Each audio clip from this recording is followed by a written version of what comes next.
안녕하세요. 키누스 심야 책방 8월 27일 방송 시작하겠습니다.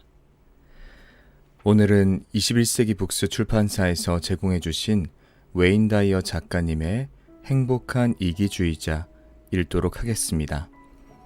그리고 책 내용을 바로 듣기 원하시는 분들은요. 유튜브 영상의 하단에 있는 고정 댓글, 책 읽기 시작, 그리고 그 시간 부분 눌러주시면 감사하겠습니다. 네, 우리 스푼 쪽에 고우님께서 1등으로 들어와 주셨고요. 그리고 이어서 김경중님과 우리 상민님께서 입장해 주셨군요. 감사합니다, 고우님, 경중님, 그리고 상민님 어서 오시고요. 네, 오늘도 함께 해주심에 진심으로 감사드립니다. 그리고 유튜브 쪽에는 우리 혜아미님께서 1등으로 들어와 주셨군요. 감사합니다, 혜아미님 어서 오시고요. 안녕하세요이라고 인사해 주셨군요. 감사합니다. 네, 우리 고은님도 안녕하세요라고 인사해 주셨고요. 상민님께서도 안녕하세요 하시면서 오늘을 기다렸어요이라고 또 말씀해 주셨군요. 감사합니다. 네, 상민님 지금 벌써 4번째인가요? 네, 계속해서 처음에 스푼 뉴 떠 있으시고 제 방송 들어주신 이후로 계속해서 함께 해주심에 진심으로 감사의 말씀 드립니다. 네, 그리고 우리 유튜브 쪽에 바운스님께서 2등으로 찾아와 주셨군요. 감사합니다, 바운스님 어서 오시고요. 아싸 하시면서 오늘은 2번째다라고 말씀해 주셨군요. 그러게요, 바운스님 요즘 조금씩 늦게 들어오신다고 말씀하시면서 입장하셨는데 오늘 2등으로 들어와 주심에 진심으로 감사합니다. 그리고 상민님과 고우님 좋아요도 감사드리고요. 네, 그리고 이어서 우리 유튜브 쪽에 강현님께서 3번째로 들어와 주셨군요. 감사합니다, 강현님 어서 오시고요. 오늘도 함께 해주심에 진심으로 감사드립니다. 네, 그리고 이어서 우리 향자님도 오셨고요. 네, 향자님께서도 안녕하세요라고 감사합니다. 네, 오늘 중간에 들어오시고 했던 그런 분들이 아주 일찍 들어와 주시니까 더 반갑고 좋네요. 정말 감사하고요. 그리고 우리 갈까마귀님께서 또 오랜만에 라이브 찾아와 주셨네요. 감사합니다, 갈까마귀님 어서 오시고요. 안녕하세요라고 인사해 주셨군요. 반갑습니다, 갈까마귀님. 또 잘 지내고 계시죠? 네. 그리고 혜아미님께서 여러분 좋아요 누르고 시청하는 건 오또세용이라고 하시면서 아주 좋아요 유도해 주시는 아주 바람직한 멘트 해주셨군요. 감사합니다. 네, 그리고 우리 스푼 쪽에는 콩이님께서 오늘도 함께 해주고 계시는군요. 감사합니다, 콩이님 어서 오시고요. 네, 또 방송 켜자마자 이렇게 들어와 주심에 정말 감사합니다. 네, 안녕하세요 이라고 인사해 주셨고요. 그리고 상민님께서 5개 스푼을 후원해 주셨군요. 감사합니다, 상민님. 네, 달콤한 아이스크림 선물해 주셨는데 맛있게 잘 먹겠습니다. 네, 5개 후원 진심으로 감사합니다. 네. 그리고 오늘도 미연님께서 방송 들어와 주셨군요. 감사합니다, 미연님 어서 오시고요. 네, 그리고 이어서 열띤 염소님께서 또 오늘도 방송에 들어와 주셨군요. 감사합니다, 열띤 염소님 어서 오시고요. 네, 진짜 요즘 또 최근에 뵌 분들이 많이 들어와 주시니까 너무너무 좋네요. 네, 그리고 치미님께서도 방송 또 찾아와 주셨고요. 감사합니다, 치미님 어서 오세요. 네, 오늘도 방송 들어와 주심에 정말 감사드립니다. 그리고 열띤 염소님께서 오늘도 1개 스푼 후원해 주셨군요. 감사합니다. 네, 오늘도 시원한 레모네이드 아주 시원하게 잘 마시겠습니다.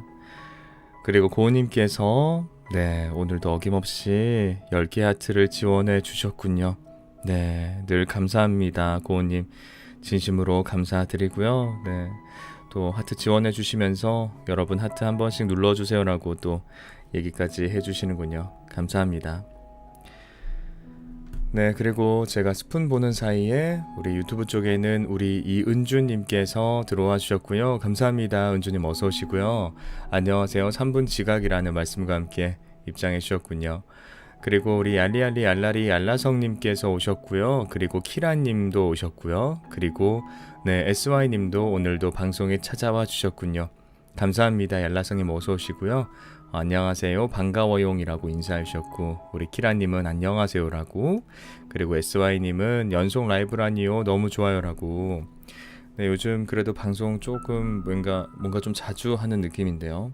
네, 토요일과 일요일날 했었고 또 오늘도 하고, 제가 또 방송을 목요일과 또 이번 주 일요일까지 또 계속 해 나가겠습니다. 그리고 키라님이 미리 시험 공부 맛보기 하고 왔어요라고. 아니, 중간고사 아직 많이 남지 않았어요, 키라님? 뭐 맛보기라고 하니까 미리 하는 느낌인 건 알겠는데, 와, 엄청 진짜 열심히 하네요, 키라님. 와, 저는 상상할 수가 없는 그런 자세인데요. 아, 근데 배가 아파요? 그나저나 배 아파서 죽을 것 같네요. 중간고사 한 달하고 일주일 남았어요. 한 달하고 일주일이면은 정말 먼 미래 일인데 학생으로서는. 와, 키라님 진짜 엄청납니다. 그리고 배는 많이 아파요? 네, 또 얄라성님과 해야미님이 우리 키라님 배 아프다고 하니까 또 막내죠, 우리 키라님이. 그래서 엄청 걱정해 주시는군요. 네, 그리고 고은님께서 네, 스푼 쪽에서 크크크 하시면서 와, 키라님 멋있으시네요라고 얘기해 주셨어요. 아, 그렇군요, 키라님. 아이고 아이고. 그래서 배가 아프군요. 너무 많이 아프면은 또 이렇게 진통제 같은 거 좀 먹고 해도 좋을 것 같아요. 너무 억지로 참지 마시고요. 음, 그리고 강현님은 아까 위에 남겨두셨는데, 네, 설거지를 못했다고 하시면서 설거지하면서 들을게요라고. 네, 지금 한창 퐁퐁 묻히시고 그릇 닦고 계시겠네요, 우리 강현님. 아, 그리고 엔젤맘님 들어와 주셨군요. 감사합니다, 엔젤맘님. 제가 방송 전에 오픈 채팅방 봤을 때는 약 기운 때문에 많이 피곤하셔가지고 주무신다고 말씀 남겨놓으신 거 봤는데, 또 이렇게 들어와 주시면 너무나 감사합니다. 그리고 하늘바라기님 들어와 주셨는데요. 이제야 연결, 그런데 또 버퍼링이라고. 그래요, 하늘바라기님. 뭔가 좀 접속하시는 환경 속에서 제 방송에 좀 버퍼링이 많이 걸리나 봐요. 그리고 우리 하영님도 찾아와 주셨군요. 감사합니다, 하영님 어서 오시고요. 그리고 지혜님도 지금 들어와 주셨는데, 근데 너무 피곤해서 자야겠다고 방송은 나중에 들을게요라고. 그리고 지금 방송 잘하시고 나중에 또 봬요라고 말씀 남겨주셨군요. 감사합니다, 지혜님. 너무 피곤하심에도 불구하고 이렇게 들어와서 일부러 인사 남겨주셔서 정말 감사하고요. 네, 얼른 꿀잠 주무시길 바라겠습니다, 지혜님. 그리고 우리 엔젤맘님도 네, 지금 많이 힘드시고 피곤하실 텐데, 네, 약도 드시고 하셨으니까 제 목소리 들으시면서 얼른 꿀잠 주무시고 좋은 꿈 꾸시면 좋겠습니다. 네, 근데 그래요. 지금 유튜브 쪽에 15분 함께 해주고 계시고요. 그리고 스푼 쪽에는 6분, 네, 콩이님께서 유튜브로 넘어가신다고 하시면서 지금 안 계신데, 방송 괜찮으시죠? 다른 분들은 하늘바라기님께서 버퍼링이 좀 걸리고 연결이 잘 안 된다고 하셔가지고 좀 걱정이네요. 그리고 우리 스푼 쪽에 네, 미네님께서 찾아와 주셨군요. 감사합니다, 미네님 어서 오시고요.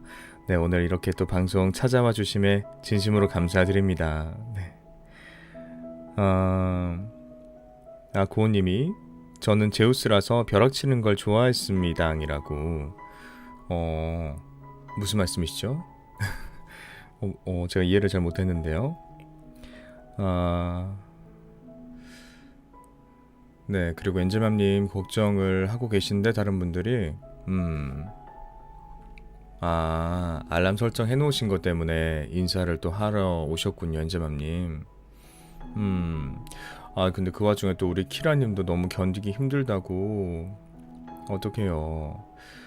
네, 그리고 우리 정형님께서 또 약간 오랜만에 생방 찾아와 주셨군요. 감사합니다, 정형님 어서 오시고요. 네, 오늘 또 방송 찾아와 주셔서 정말 감사드립니다. 네, 안녕하세요 하시면서 오랜만에 생방인 것 같은데요 라고 얘기 남겨놔 주셨군요. 키라님도 약 드셔야 될 것 같고, 네, 피곤하시거나 몸이 안 좋으신 분들이 좀 있어서 제가 마음이 뭔가 슬프네요. 그리고 얄라성님은 별로 한 것도 없는데 하루가 그냥 가버리네요 라고. 그쵸. 하루가 요즘에 저도 되게 하루하루 빨리 지나가는 느낌이에요. 한 달도 금방 지나가고 좀 심각하다 느낄 정도로 너무 빨리 지나가서 좀 아쉽습니다. 그리고 고우님 벼락치기 얘기셨군요. 네, 제가 맥락을 파악하지 못했습니다. 저도 항상 벼락치기 하는 학생이었는데 계획적으로 벼락을 쳐가지고 성적 뭐 나름 괜찮았던 것 같은데요. 죄송하고요. 자랑은 아니고요. 네. 깔맞춤인가요? 약간 일부러 조금 밝은 거 있긴 했습니다, 은주님. 네, 책 표지랑 색깔이 같진 않지만 분홍색이라서 저는 티셔츠 약간 주황빛, 조금 밝은 거, 그쵸, 오렌지 색깔 입었죠. 네, 그리고 우리 스푼 쪽에서는 또 미연님께서 네, 오늘도 하트 지원을 10개 또 해주셨군요. 감사합니다, 미연님. 네, 이렇게 방송 찾아와 주시는 것만 해도 너무나 감사한데 하트까지 이렇게 지원해 주심에 너무너무 감사드립니다. 네, 벌써 스푼 쪽의 하트는 26개가 됐군요. 요즘 진짜 방송 끝나고 나면은 한 7, 8분씩 계속 팬분들 늘어 계시고 네, 또 숫자가 800명 넘어서 또 900을 향해서 또 가고 있죠. 스푼 쪽도. 네, 뭐 숫자에 연연하는 건 아니지만 여러분들이 이렇게 하트 지원해 주시고 후원해 주시고 하는 게 그런 수치로 남아 있는 것 같아서 저는 그런 게 기쁘더라고요. 네, 그리고 술래님 오늘도 찾아와 주셨군요. 감사합니다. 술래님 어서 오시고요. 네, 오늘은 버퍼링 없어요. 상태 좋아요라고. 그렇군요. 감사합니다, 술래님. 네, 아까 제가 걱정했었는데 또 이렇게 일부러 말씀해 주시는군요. 진심으로 감사드립니다. 얄라성님 보기에는 책 표지랑 옷의 분위기가 영상마다 같아요 라고 하시면서 정성이 느껴집니다 라고. 그래요? 제가 약간 의도하는 때도 있는데 아닐 때도 있어요. 사실 정성이라고 느껴주시니까 제가 더 감사하고요. 왠지 좀 맞춰 입는 것도 괜찮을 것 같네요.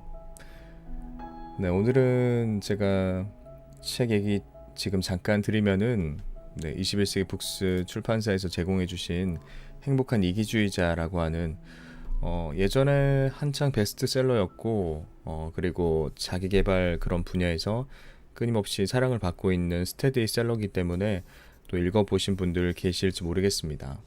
네, 한국에서 처음으로 발간되었던 연도는 2006년이고요.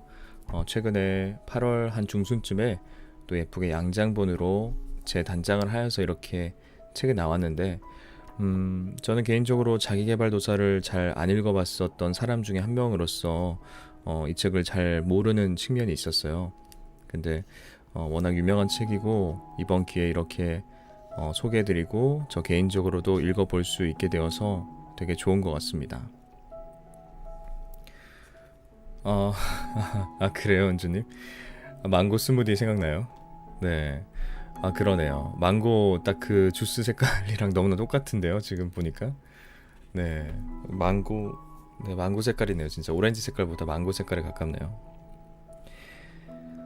네, 오늘 이제 14분 정도 시간 되어가고 있는데, 또 새롭게 들어오신 분들이 아직 많지 않으니까, 작가님 소개 읽어드리고, 책 내용 좀 더 일찍부터 읽어 나가도 괜찮을까 싶은데, 우리 비앙코님과 딸게스님께서 들어와주셨군요.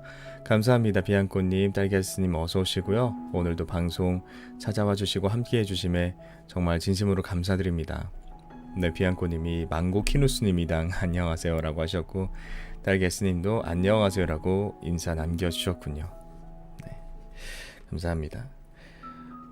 그럼 지금부터 일단 이 책을 쓰신 웨인 다이어 작가님 소개 글 읽어드리겠습니다.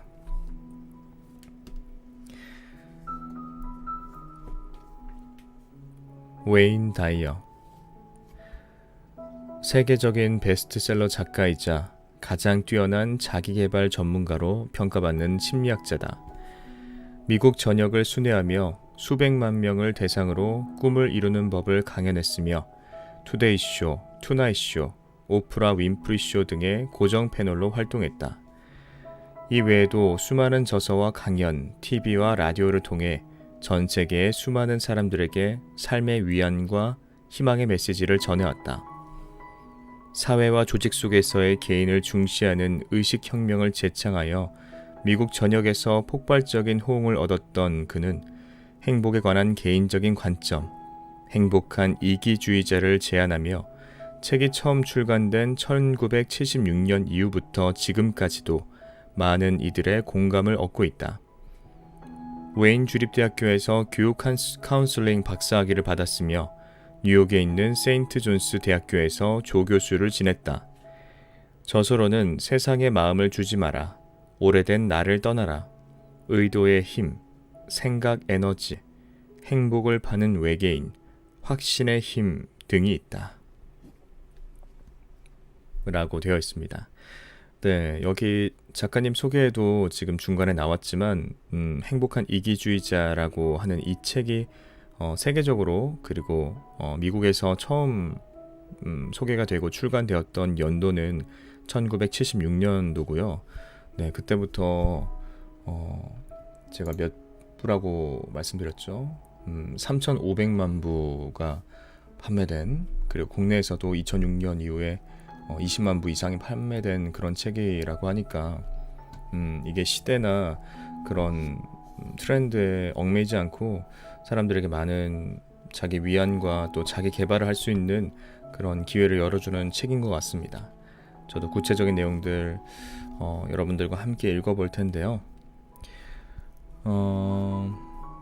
잠시만요. 중간에 들어오신 분들이 또 있으신가요? 네, 우리 스푼 쪽에는 네, 써니 해문선님께서 들어와주셨군요. 감사합니다, 써니 해문선님. 네, 라이브에서 약간 또 오랜만에 뵙는 것 같은데요. 또 지금 입장해 주시면서 네, 10개 스푼을 후원해 주셨군요. 감사합니다, 써니 해문선님. 네, 예쁜 장미꽃 잘 받겠습니다. 그리고 지난번에 라이브가 아니라 캐스트 통해서 500개 넘는 스푼 후원해 주심에 진심으로 감사드리고요.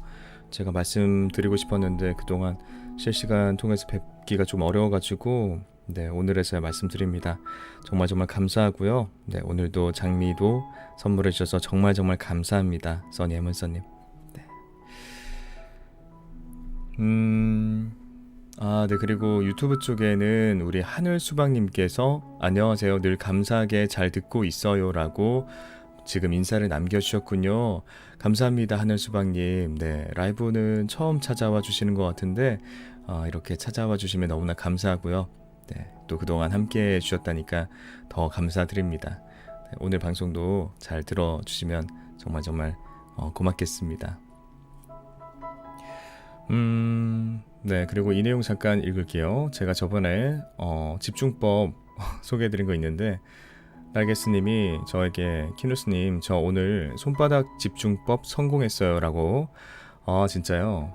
그쵸, 제가 뭔가 좀 집중이 안 되고 할 때 손바닥을 가만히 지켜 한번 보시라고 말씀드렸는데 효과가 있었군요.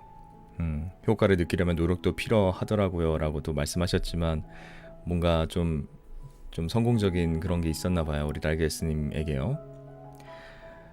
그리고 우리 소희님께서 또 방송 찾아와 주셨군요. 감사합니다, 소희님. 어서 오시고요. 네, 잠자면서 잘 듣고 있어요, 수고하세요 라고 인사까지 남겨주셨군요. 감사합니다.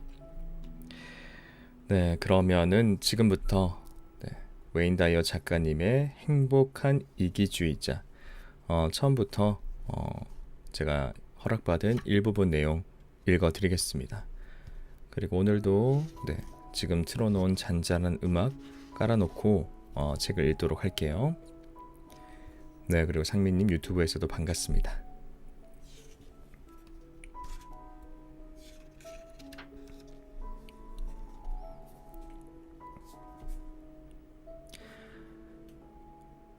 들어가며 행복한 이기주의자가 되기 위하여 자신을 불행하게 하는 행동과 그것을 극복하는 방법이란 책 소재로 삼기에는 다소 까다로운 영역이다. 그러나 진정으로 변화를 갈구하는 어떤 이들은 한 번쯤 자신을 심층적으로 바라볼 기회를 원했다면 반가워할지도 모르겠다. 이 책을 펼치면서 버거운 일을 떠안게 되었다는 기분에 세포 하나하나가 거부 반응을 보일지도 모른다. 이 책은 당신을 헛개비로 만들어버리는 감정과 행동, 그것을 유발했던 그릇된 생각들을 없애라고 요구하기 때문이다. 그러나 많은 독자들이 이 책에서 도움을 받을 것이라 생각한다. 이 책은 행복을 얻기 위한 즐거운 접근법을 간략하게 소개하고 있다. 스스로를 책임지고 기준으로 삼는 것, 그리고 삶에 대한 의욕과 지금 원하는 것은 무엇이든 하고 싶다는 바람에 바탕을 둔 접근법이다. 이는 복잡하지 않은, 즉 상식적인 접근법이다. 건강하고 행복한 독자라면 이 정도 책쯤은 나도 쓰겠다라고 생각할 것이다. 그 생각이 맞다. 정신과 의사여야만 효율적인 생활의 원칙을 이해할 수 있는 것은 아니다. 정신의학 전공학위도 필요 없다. 생활의 원칙은 강의실이나 책에서 배울 수 있는 것도 아니다. 자신의 행복을 얻기 위해 정성을 기울임으로써, 그리고 행복하기 위해 노력함으로써 배울 수 있는 것이다. 나는 날마다 그런 노력을 한다. 더불어 다른 사람들도 그럴 수 있도록 돕는 것이 나의 일이다. 정신 건강을 다룬다고 꼭 무거워야 할 필요는 없다. 뭔지 모를 전문 용어로 가득 찬 따분한 책이 되어야 한다고 생각하지 않았다. 나는 난해한 설명을 피하려고 애썼다. 행복은 절대로 복잡한 문제가 아니라고 생각하기 때문이다. 이 책의 전반에 흐르는 주제는 두 가지다. 하나는 우리는 자신의 감정을 선택할 수 있는 능력이 있다라는 것이다. 이미 내렸거나 아직 내리지 않은 선택의 관점에서 삶을 들여다보기 시작하라. 그러면 자신의 현재 모습과 자신의 감정에 대한 모든 책임을 당당하게 자기 어깨 위에 올려놓게 된다. 한층 행복해지고 훨씬 효율적인 생활을 영위한다는 것은 내 앞에 열린 선택들을 더 잘 깨닫게 된다는 것을 의미한다. 우리는 우리가 내린 선택의 총화다. 적당한 양의 동기부여와 노력만 있으면 누구나 자신이 원하는 것은 무엇이든 될 수 있다고 감히 말하고 싶다. 본문에서 강조되고 있는 두 번째 주제는 현재 순간들을 통제하는 일이다. 이 문구 역시 여러 차례 반복되고 있다. 이는 행복을 만들어내는데 필수적인 요소다. 내가 무언가를 경험할 수 있는 것은 한순간뿐이다.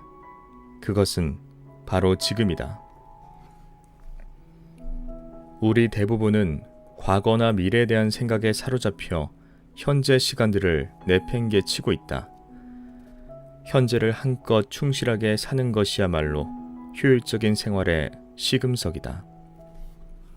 그러나 자기 파괴적인 행동들, 다시 말해 오류지대들은 사실상 하나같이 현재가 아닌 다른 순간에 살고자 하는 노력이다. 내 친구 미국의 시인 도리스 워시에이는 내 강의를 한 차례 들은 뒤 새로운 방향이라는 시를 한 편 써주었다. 머나멀리 여행을 떠나고파라. 내 영혼 안에 있는 기쁨에 닿고 싶기에 내가 알고 있는 한계를 바꾸고 내 정신과 영혼이 자라는 것을 느끼고 싶기에 생활하고 존재하고 살아가고 파라. 내 안의 진실에 귀를 기울이고 싶기에. 이 책은 새롭고 아름다운 경험을 방해하는 장애물들을 없애는 데 도움이 될 것이다.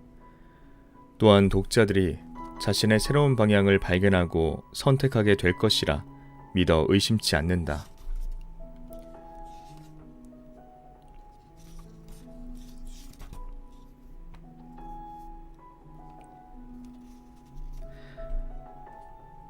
나의 가치를 결정하는 10가지 마음가짐.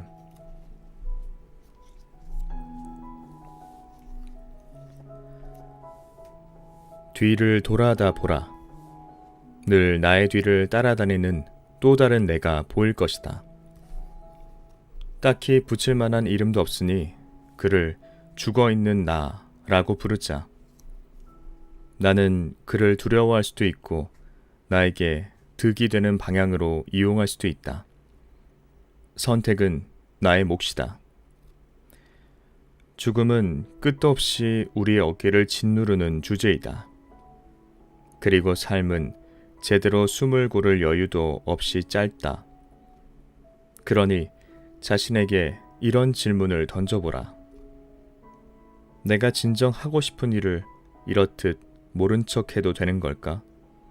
그토록 끌어안고 놓고 싶지 않을 만큼 물질이 소중한가? 이러한 질문에 대한 우리의 대답은 필시 다음 몇 마디로 요약될 것이다. 열심히 살자. 나는 나다. 인생을 즐기자. 사랑하자. 우리는 부질없이 죽음을 두려워할 수도 있지만 오히려 죽음을 방편 삼아 제대로 살아가는 법을 터득할 수도 있다. 러시아의 문호 레프 니콜라예비치 톨스토이의 단편소설 이반 일리치의 죽음의 주인공 이반 일리치는 죽음의 신을 기다리며 다른 사람에게 철저히 지배당했던 자신의 과거를 회상한다. 그는 체제에 순응하기 위해 이제껏 자신의 인생을 자유롭게 살아가는 것에 대해서는 체념해왔다. 모든 사람에게 평등한 죽음의 신을 기다리면서 그는 자신의 일생을 이렇게 회상한다. 만일 내 일생이 모두 잘못된 것이라면, 이전에는 도저히 생각도 할 수 없었던 것, 다시 말해 그동안 인생을 제대로 살지 못했다는 느낌이 결국은 진실일지도 모른다고 그는 문득 생각했다. 이제껏 사소한 충동이 일어나면 그것을 곧바로 억제해왔는데 실은 그런 충동이 오히려 진짜이고 그 외의 것들은 모두 가짜였던 것이 아닐까. 직책도 생활과 가정사도 사회적 또는 직무상의 이해관계도 모두 가짜였는지도 모른다. 이런 것들을 모두 성실하게 지키고자 노력했던 그는 갑자기 그 모든 것들이 덧없게 느껴졌다. 지켜야 할 것 따위는 아무것도 없었다. 내 의지로 살면서 내 인생을 스스로 선택해도 괜찮을까? 라는 쉽지 않은 결정을 앞에 두고 고민해야 할 상황에 처한다면 이렇게 자문해보라. 대체 언제까지 죽어있을 작정인가? 이렇듯 죽음을 넘나드는 통찰을 지니고 있으면 우리는 스스로 결정을 내릴 수 있다. 내가 실제로 감당해낼 수 있을까 하는 걱정, 불안, 미심쩍음, 그리고 정말이지 제대로 살고 있는 것처럼 보이는 다른 사람들에 대한 열등감도 떨쳐버릴 수 있다. 그러지 않으면 다른 사람들이 나에게 인생 수칙이랍시고 알려주는 대로 평생을 살아가야 할지도 모른다. 우리가 이 세상에 머무는 기간이 너무도 짧은 것이 분명한데 적어도 즐겁게 살아야 하지 않겠는가? 요컨대 나의 삶이다. 내가 원하는 대로 살자.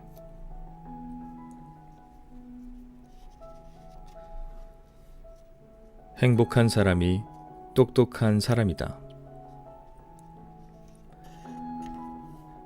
자신의 의지대로 살아가려면 먼저 매우 그릇된 통념에서 벗어날 필요가 있다.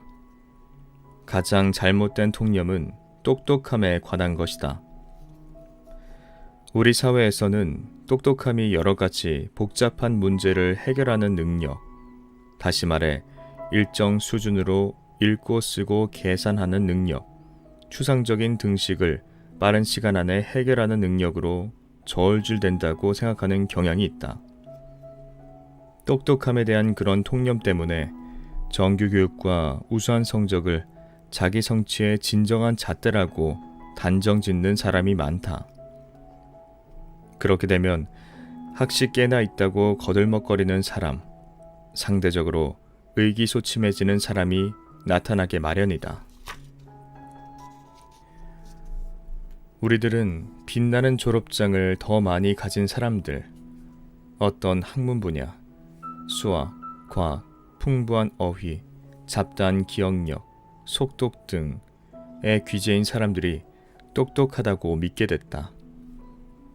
그러나 지금 정신병원은 번듯한 학력을 가진 환자들로 넘쳐난다.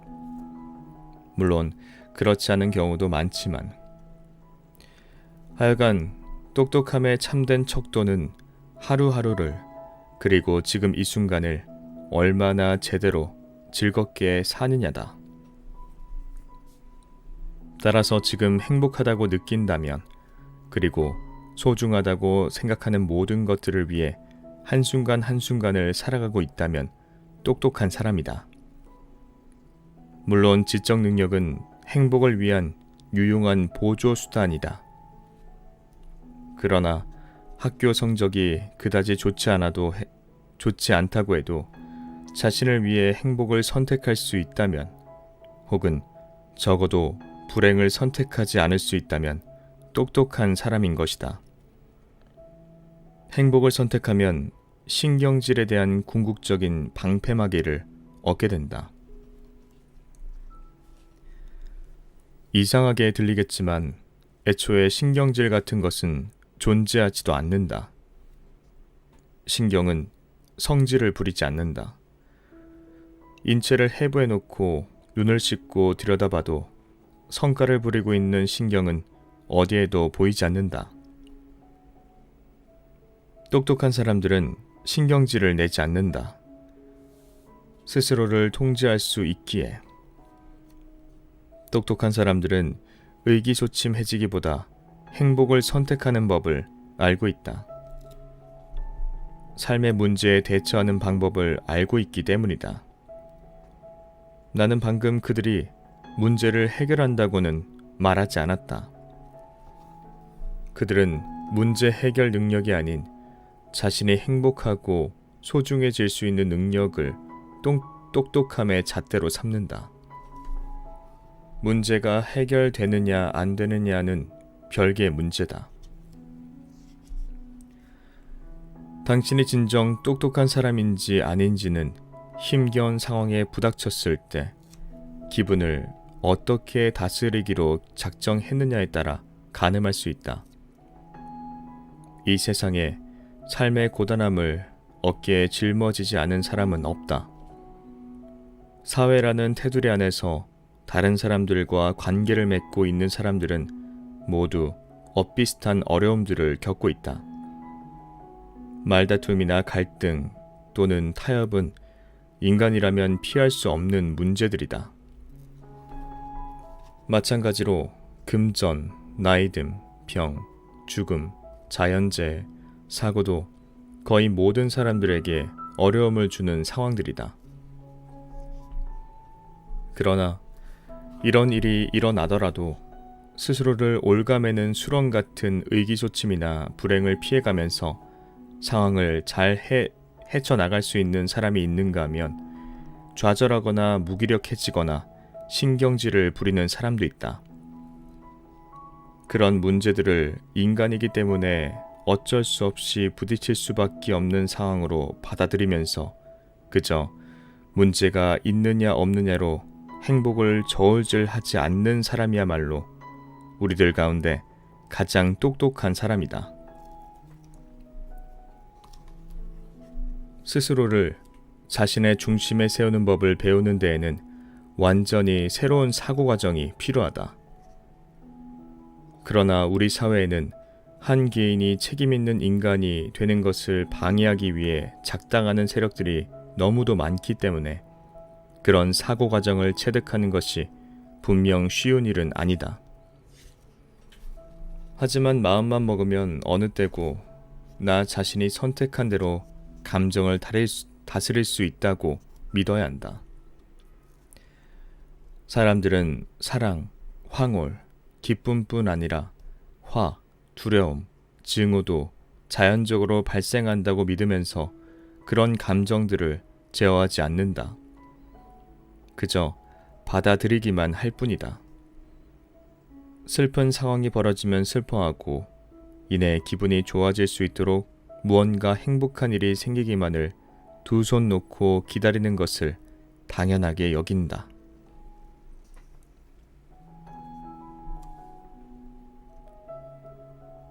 감정은 선택이다. 감정은 단지 자연적으로 발생하는 정서가 아니다. 감정은 선택 의지가 들어가 있는 반응이다. 스스로의 감정을 통제할 수 있으면 제 무덤을 스스로 파는 부정적인 감정들을 택하지 않게 된다. 일단 감정이 마음가짐에 달려있다는 사실을 깨닫는다면 똑똑함의 길로 성큼 들어서는 셈이다. 그 길에는 신경질이라는 우회로가 없다. 우리에게는 그 길이 생소할지도 모른다. 주어진 감정을 삶의 조건이 아닌 선택으로 여긴다는 것에 익숙하지 않기 때문이다. 하지만 그것이야말로 한 개인이 누릴 수 있는 자유의 핵심이다. 감정을 통제할 수 없다는 그릇된 통념은 논리를 통해 깨뜨릴 수 있다.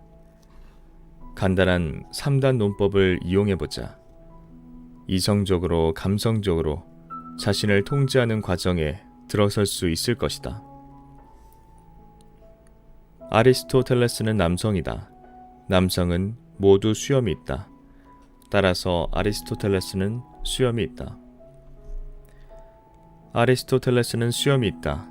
남성은 모두 수염이 있다. 따라서 아리스토텔레스는 남성이다.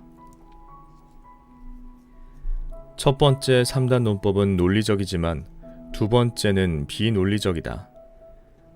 여기서 알 수 있듯이 논리를 이용할 때에는 대전제와 소전제가 어긋나지 않도록 주의해야 한다. 두 번째 3단 논법에 의한다면 아리스토텔레스가 원숭이나 두더지가 될 수도 있지 않겠는가? 이제 스스로 감정 세계를 통제할 수 없다는 생각에서 영원히 벗어날 수 있는 논리 연습을 해보자. 나는 내 생각을 통제할 수 있다. 내 감정은 내 생각에서 비롯된다. 따라서 나는 내 감정을 통제할 수 있다. 여기에서 대전제는 논박의 여지가 없다. 누구든 생각은 자유롭다. 사람은 생각하고자 하는 것은 무엇이든 생각할 수 있다. 무언가가 느닷없이 내 머릿속으로 비집고 들어온다고 해도 우리는 그 생각을 몰아낼 수 있다. 따라서 우리는 우리의 정신세계를 통제할 수 있다. 누가 나에게 분홍색 양을 떠올려 보세요 라고 말해도 나는 초록색 양을 떠올릴 수 있다. 양이 아니라 돼지나 내가 원하는 것은 무엇이건 떠올릴 수 있다. 내 머릿속으로 들어오는 것을 생각으로 통제하는 데에는 어느 누구의 도움도 필요 없다. 아직 믿을 수 없다면 이렇게 자문해보라. 내가 내 생각을 통제하지 않으면 도대체 누가 아는가? 배우자가? 직장 상사가? 아니면 어머니가? 만에 하나 그들이 당신의 생각을 통제한다면 그들이야말로 정신과 치료를 받아야 할 사람들이다. 그들만 병원으로 보내버리고 나면 당신의 상태는 금세 나아질 것이다. 허나 우리는 그들이 나의 사고를 통제한다고 생각하지 않는다. 나의 사고 중추를 통제하는 것은 나뿐이다. 물론 일상생활이 아닌 조건부 실험 상황 등 극단적인 경우는 제외다. 나의 생각은 나 자신의 것으로 오로지 나만이 유지하고 바꾸고 통제할 수 있다. 소전제도 상식을 동원해 따져보면 별로 왈가왈부할 게 없다. 먼저 생각을 거치지 않고서는 감정을 느낄 수 없다. 머리가 없다면 느낄 수 없는 것이다. 감정은 생각에 대한 신체적 반응이다. 울거나 얼굴을 붉히거나 심장 박동수가 늘어나거나 하는 여러 감정 반응 가운데 어느 하나라도 나의 사고 중추로부터 신호를 받지 않는 것은 없다. 사고 중추가 손상되거나 파손되면 감정 반응도 일어나지 않게 된다. 뇌가 어떤 식의 손상을 입게 되면 육체적 통증마저 느끼지 못할 수 있다. 말 그대로 가스레인지 위에 손을 올려도 통증이 느껴지지 않는다. 사고 중추를 통하지 않고서는 몸의 어떤 감각도 느낄 수 없다. 따라서 위의 소전제는 진실 안에 들어앉은 셈이다. 감정을 느끼기에 앞서 항상 생각을 하게 되며 뇌가 없다면 어떤 감정도 느낄 수 없다. 결론 역시 이치에 들어맞는다. 생각을 통제할 수 있고 그 생각에서 감정이 생긴다면 감정도 통제할 수 있다. 감정을 느끼기에 앞서 작용하는 생각을 잘 움직이면 되기 때문이다. 요컨대 우리는 주위의 상황이나 사람들이 우리를 불행하게 만든다고 믿고 있지만 사실은 그렇지 않다.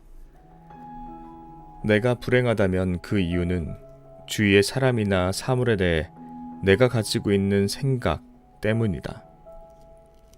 거침없고 다부진 사람이 되려면 그 생각을 바꿀 줄 알아야 한다. 일단 생각을 통제할 수 있으면 새로운 감정이 생겨날 것이며 거침없는 삶을 향해 첫 발을 내딛게 될 것이다. 이 3단 논법을 좀 더 우리 실생활에 접근하여 적용해보자. 존의 경우를 예로 들어보겠다. 존은 상관이 자신을 바보 취급한다고 생각하면서 밤낮으로 고민했다. 그가 자신을 깔본다는 생각에 매우 불행했다. 그러나 그가 존을 미련 곰탱이로 생각한다 한들 존이 그 사실을 몰랐더라면 불행했을까? 불행할 턱이 없다. 어찌 알지도 못하는 사실 때문에 불행할 수 있겠는가?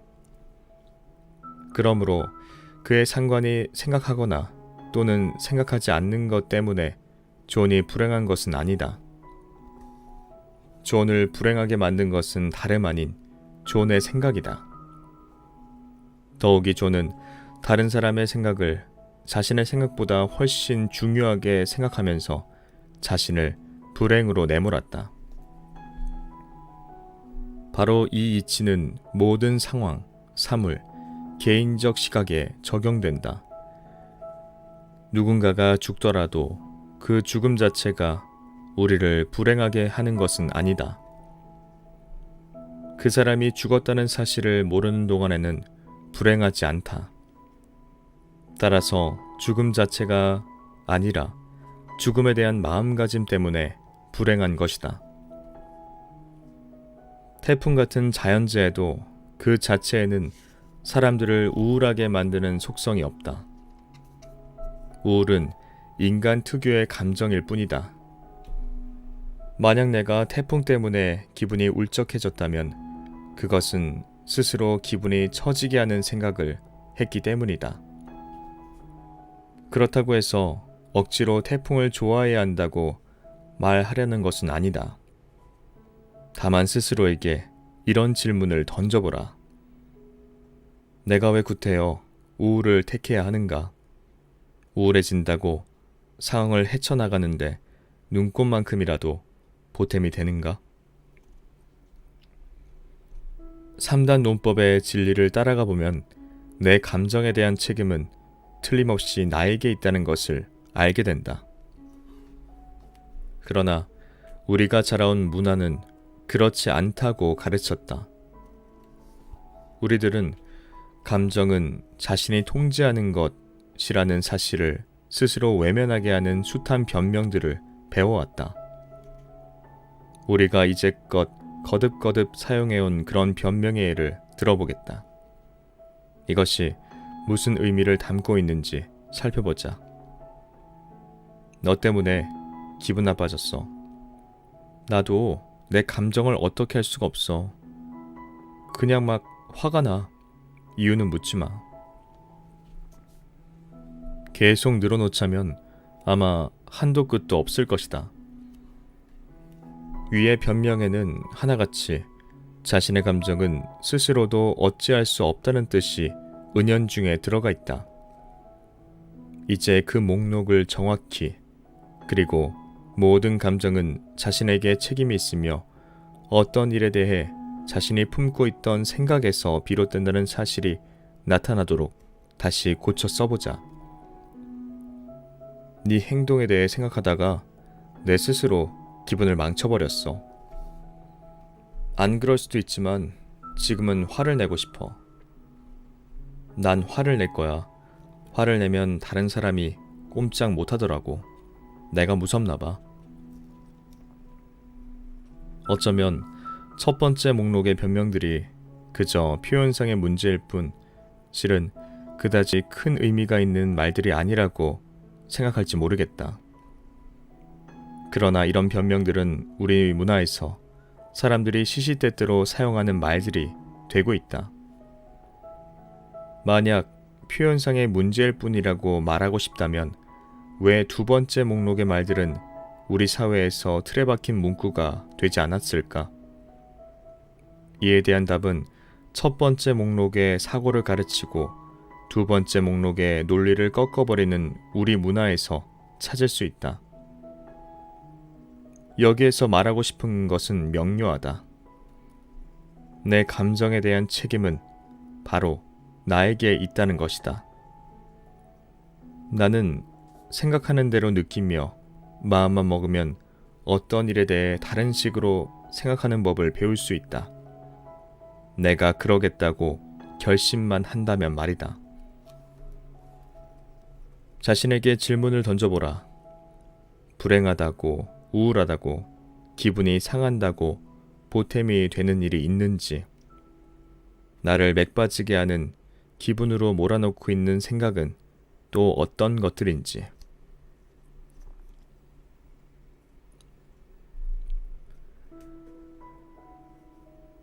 행복을 선택하라. 생각을 바꾼다는 것, 이것은 여간 어려운 일이 아니다. 우리는 일련의 어떤 사고방식과 그에 잇따른 기운 빠지게 하는 생각들에 익숙해져 있다. 여태껏 몸에 배어왔던 습관적인 생각들을 떨쳐내는 데에는 엄청난 노력이 필요하다. 행복은 그나마 쉽다. 그러나 불행해지지 않는 법을 배우는 것은 그리 쉬운 일이 아니다. 행복은 인간의 자연스러운 상태다. 그 증거는 어린아이들에게서 꾸밈없이 드러난다. 그러나 과거에 꼭꼭 씹어 소화시킨 의무와 책임을 다시 토해내는 것은 어려운 일이다. 자신을 통제하는 것은 내가 지금 또 이러는구나 하는 것을 깨닫는 자각에서 출발한다. 그 사람 때문에 기분이 나빠 등의 말을 내뱉는 그 순간을 의식해보자.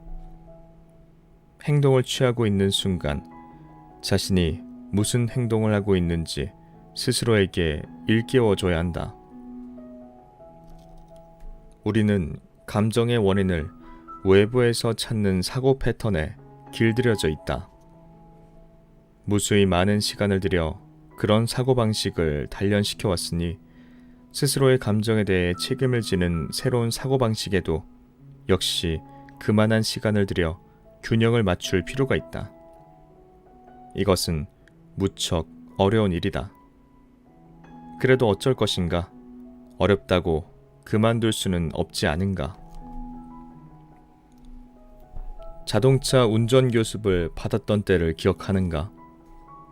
처음에는 이걸 도대체 어쩌라는 거야 하는 느낌이었을 것이다. 다리는 2개뿐인데 작동시켜야 할 페달은 3개다. 처음에는 조작법이 복잡하다고 생각된다. 클러치를 서서히 놓고 앞불싸 너무 빨리 뗐다 싶더니 심하게 덜컹거린다. 클러치를 늦추면서 그와 똑같은 속도로 가속 페달을 밟는다. 오른발을 브레이크에 올린다. 하지만 클러치도 작동시켜야 한다. 그렇지 않으면 다시 덜컹거린다. 줄곧 머리를 써서 생각하기 때문에 두뇌에 무수히 많은 신호가 전달된다. 내가 지금 뭘 하고 있지? 스스로 의식한 다음 몇 번이고 시행착오를 거치고 또다시 노력을 기울이다 보면 언젠가는 차에 올라타 부릉 떠날 날이 온다. 당황하거나 덜컹거릴 일도 동작을 일일이 생각할 필요도 없다. 이제 스틱 자동차 운전은 나에게 제2의 천성이 되어버리는 것이다. 어떻게 이런 일이 가능했는가? 거기에는 많은 어려운 과정이 있었다. 생각하고 다시 주지시키고 열과 성을 다해 노력을 기울인 끝에서야 이루어낼 수 있었던 것이다. 손과 발의 움직임을 조율하는 운전 연습처럼 몸을 움직여 어떤 일을 해낼 때 마음을 다스리는 법도 스스로 깨칠 수 있다. 그 과정은 감정 세계에도 똑같이 적용된다. 현재 내 몸에 배어있는 습관은 평생 단련시키면서 체득한 것이다. 내가 나도 모르게 불쾌해지고 화가 나고 상처받고 좌절하는 이유는 오랜 기간 그런 사고방식에 젖어 있었기 때문이다. 자신의 행동 거지를 그대로 받아들였고 거스를 생각을 추호도 해보지 못했던 탓이다. 그러나 불쾌해지고 화가 나고 상처 입고 좌절하는 법을 학습을 통해 배웠던 것처럼 나를 망치는 그런 감정들을 선택하지 않는 법 역시 깨우칠 수 있다. 이를테면 어떤 이들은 치과에 가는 것이 어쩐지 기분 나쁘게 아픈 경험이라며 진저리를 친다. 항상 마음이 썩 내키지 않아 나는 그 드릴 소리와 느낌이 싫어하는 말이 절로 나올 정도다. 그러나 그런 느낌들은 모두 학습된 반응들이다. 우리는 그런 경험을 전체를 자신에게 불리하지 않고 유리하게 살릴 수 있다. 그런 경험을 즐겁고 재미있는 과정으로 만들겠다고 생각하면 된다. 일례로 드릴이 부르르 떠는 소리를 낼 때마다 정신을 훈련시켜 인생에서 가장 황홀했던 순간을 떠올리게 할 수도 있다. 과거에 고통스럽다고 생각했던 일에 대해 다른 식으로 생각할 수 있고 또한 색다르고 즐겁게 느낄 수 있는 것이다. 이렇듯 생각을 바꾸는 일이란 종전에 갖고 있던 느낌에 매달려 무조건 참고 감내하는 것보다 얼마나 재미있고 또 생산적인가. 그래도 여전히 나도 내가 원하는 것은 모두 생각할 수 있어. 그래도 의사가 드릴을 쓰면 여전히 기분이 나빠져 라며 회의적인 생각을 바꿀 수 없다면 운전 교습을 받았던 때를 다시 한번 떠올려보자. 운전을 할 수 있게 됐다고 믿었던 때가 언제였는가? 계속 반복해서 노력할 때 생각은 단단한 믿음이 된다. 겨우 한번 시도해보고 안 되니까 체념해버린다면 무엇도 소용없다. 그저 사이즈가 맞는 옷 고르듯 한 번쯤 시도해보는 것만으로는 충분치 않다. 행복하겠다는 내 마음속에 불행을 만들어내는 생각 따위는 모두 없애버리고야 말겠다는 단단한 결심이 필요하다.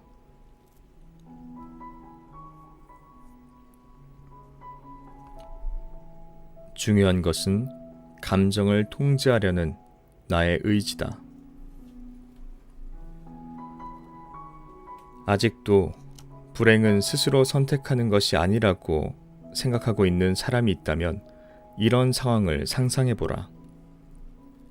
오랫동안 방에 혼자 갇혀 있어야 한다든가, 그와는 반대로 사람들로 미어터지는 엘리베이터 안에 수일 동안 서 있어야 한다든가, 음식이란 음식은 모조리 빼앗기고 내가 특히 싫어하는 음식만 억지로 먹도록 강요당한다든가, 스스로를 구박하는 정신적 고문이 아니라 다른 사람들로부터 육체적 고문을 당한다든가 하는 등등의 일들.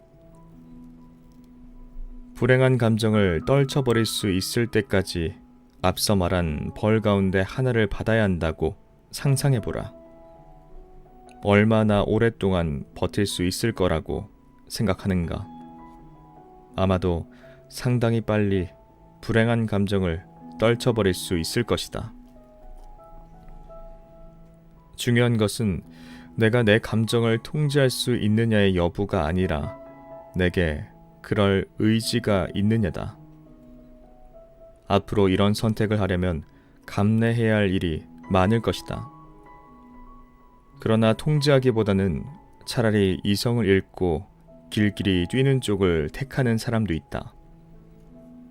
또는 동종표를 얻는 편이 행복을 얻기 위해 쏟는 노력의 보상보다 훨씬 낫다고 생각하는 탓에 그저 체념하고 불행한 삶에 굴복하는 사람도 있다.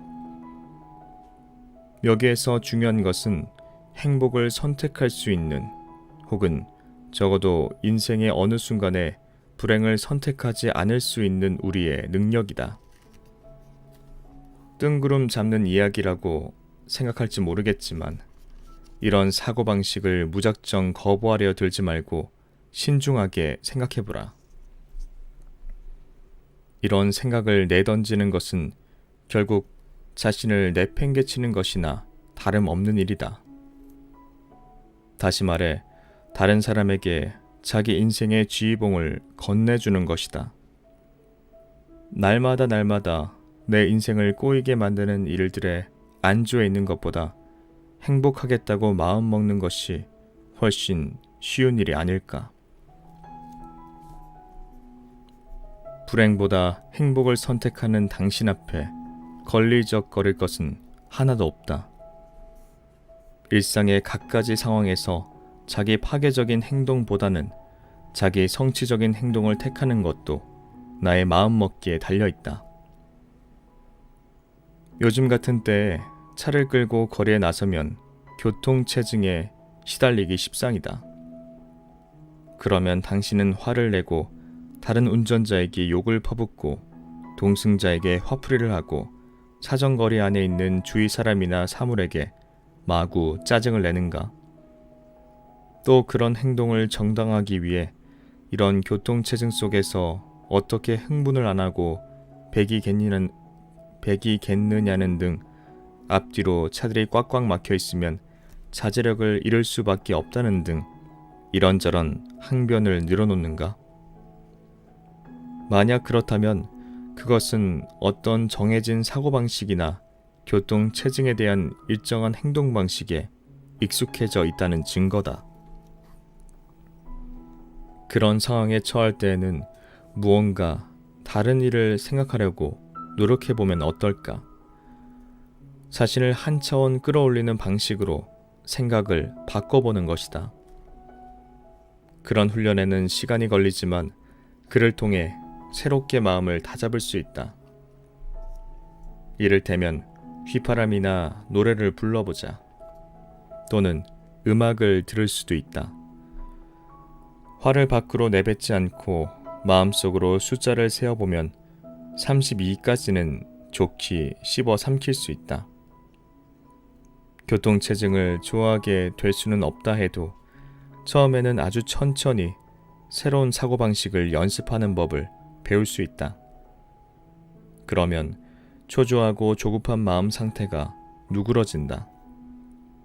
예전에 자기 파괴적인 감정은 사라지고 그 자리에 건전하고 새로운 감정과 습관이 서서히 당당하게 들어설 수 있다. 우리는 어떤 경험도 즐겁고 도전할 만한 것으로 만들 수 있다. 따분한 모임이나 회의도 새로운 감정을 선택할 수 있는 안성맞춤의 장소다. 따분하다는 생각이 들면 흥미를 돋우는 방향으로 생각을 바꿀 수 있다. 잘 지켜보다가 화제를 전환시킬 만한 말을 던져본다거나 소설의 첫머리를 써본다거나 앞으로 그런 상황을 피하기 위한 새로운 계획을 짜볼 수도 있다. 생각을 활발하게 바꾼다는 것은 골머리 아프게 하는 사람이나 상황을 평가하고 그것이 나에게 유리하게 작용하도록 참신하게 생각을 바꾸기로 마음먹는 것을 말한다. 당신은 레스토랑에서 서비스가 나쁘다며 걸핏하면 화를 내는 사람인가? 그렇다면 화를 내지 말아야 할 이유를 먼저 생각해보라. 화를 내봤자 그런 사람이나 상황이 내가 원하는 대로 바뀌지는 않을 것이기 때문이다. 당신은 다른 사람들 때문에, 특히 삶에서 극히 사소한 비중을 가진 사람들 때문에 화를 내기에는 너무나 소중한 사람이다. 그렇다면 그런 상황을 바꾸거나 아니면 빠져나오기 위한 전략을 짜라.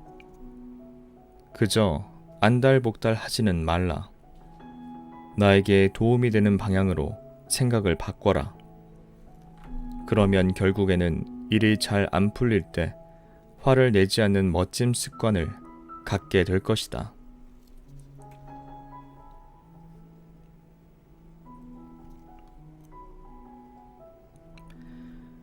병은 마음에서 온다. 장기 기능의 이상 때문이 아닌 질병들이 많이 있다. 그런 병은 마음만 먹으면 얼마든지 없앨 수 있다. 생리학적 장애로 발병하지 않는 육체적 질병으로는 대체로 두통, 요통, 궤양, 고혈압, 뾰루지, 피부 발진, 심한 복통, 일시적인 통증 등이 있다.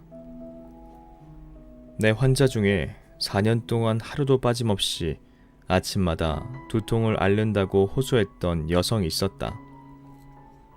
그녀는 매일 아침 6시 45분이면 두통이 시작되길 기다리기라도 했다는 듯 진통제를 복용했다.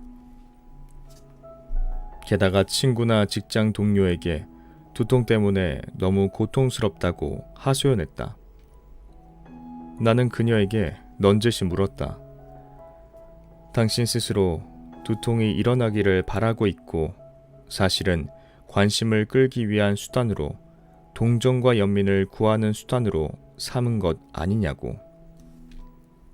그리고 두통을 원치 않게 될 수 있으며 연습을 하면 두통이 일어나는 부위를 이마 한복판에서 옆쪽으로 옮길 수도 있다고 말했다. 내 설명대로라면 그녀는 통증을 느끼는 부위를 여기저기로 옮기면서 두통을 통제할 수 있다는 사실을 알게 될 것이다. 다음날 아침 그녀는 6시 30분에 잠에서 깨어 누운 채로 두통이 시작되길 기다렸다. 두통이 시작되었을 때 그녀는 두통이 다른 부위에서 느껴진다고 생각했다. 그녀는 스스로 생각을 새롭게 움직였던 것이다. 그리고 마침내 두통에 기대는 일을 완전히 그만뒀다. 종양, 감기, 관절염, 심장병, 사고로 인한 부상, 그리고 피할 수 없는 운명이라고 여겨왔던 암 같은 질병조차 사람들이 자초하는 것이라는 견해를 뒷받침하는 증거들은 속속 드러나고 있다. 일부 연구진은 시한부 판정을 받은 환자를 치료하면서 환자가 어떤 식으로든 그 병을 원치 않도록 돕는 것이 그 사람 내부에 숨어서 생명을 좀먹고 있는 요인을 누그러뜨릴 수 있는 한 가지 방법이라 믿고 있다. 어떤 문화에서는 뇌를 통제하고 자기 관리를 마인드 컨트롤과 동일시하면서 고통을 치료한다. 인간의 뇌는 100억 개 정도의 뇌세포로 구성되어 있고 그 중에 10억 개 정도가 활동하고 있다. 이는 매초 10가지 새로운 사실을 받아들이기에 충분한 저장 용량이다. 이는 100조 개의 단어에 상응하는 정보량이지만 사람들은 그 용량 가운데 극히 일부만을 사용하고 있다고 추산된다. 뇌는 어딜 가나 지니고 다닐 수 있는 막강한 도구로 마음만 먹으면 지금껏 한 번도 생각해 본 적 없는 환상적인 용도로 사용할 수 있다. 이 점을 마음에 새기고 이 책의 흐름을 따라가면서 새로운 사고방식을 시도해 보길 바란다. 질병을 스스로 부르는 환자들의 사례는 많다. 무언가 순탄치 않은 상황에 부닥쳤을 때 원인 불명의 병을 앓게 되는 사람도 있고, 결코 아파서는 안 될 상황에서는 발병이 지연되다가 그 상황이 종결되자마자 갑자기 열이 나고 쓰러지는 경우도 드문 일은 아니다. 내 환자 가운데 끔찍한 결혼 생활에서 헤어나지 못하고 있던 36세의 남성이 있었다. 어느 날 그는 아내와 한 달 보름 후에 헤어지기로 결심했다. 약속한 날을 하루 앞두고 그는 열이 펄펄 끓더니 주체할 수 없이 토하기 시작했다. 그 증상은 계속 반복됐다. 겨우 몸을 추스르는가 싶으면 또 감기에 걸리고 소화불량이 찾아왔다. 그는 병을 스스로 부르고 있었던 것이다. 자책감, 불안, 망신, 이별에 동반되는 미지의 상황에 부닥치니 차라리 몸이 아픈 게 속 편했던 것이다. 이런 TV 광고 문구가 있다. 나는 주식 중개인입니다. 이제 제가 스트레스와 두통에 시달릴 수밖에 없는 이유가 이해되시죠? 그래서 저는 이 약을 먹습니다. 이 광고가 전달하는 메시지는 어떤 특정 직종에 종사하는 사람들은 자기 대신 자신을 통제해줄 뭔가 다른 것이 필요하다는 것이다. 우리는 날마다 이런 메시지 홍수 속에 살고 있다. 그런 메시지의 함축된 의미는 뻔하다. 우리는 자신을 위해 이를 대신해줄 사람이나 사물이 반드시 있어야 하는 무기력한 감옥수라는 것이다. 정말 어처구니 없는 일이다. 운명을 개선시키고 자신을 행복하게 할 수 있는 사람은 자기 자신뿐인데 말이다. 당신의 마음을 다잡고 원하는 대로 느끼고 행동하는 연습을 하는 것은 바로 당신 자신에게 달려 있다.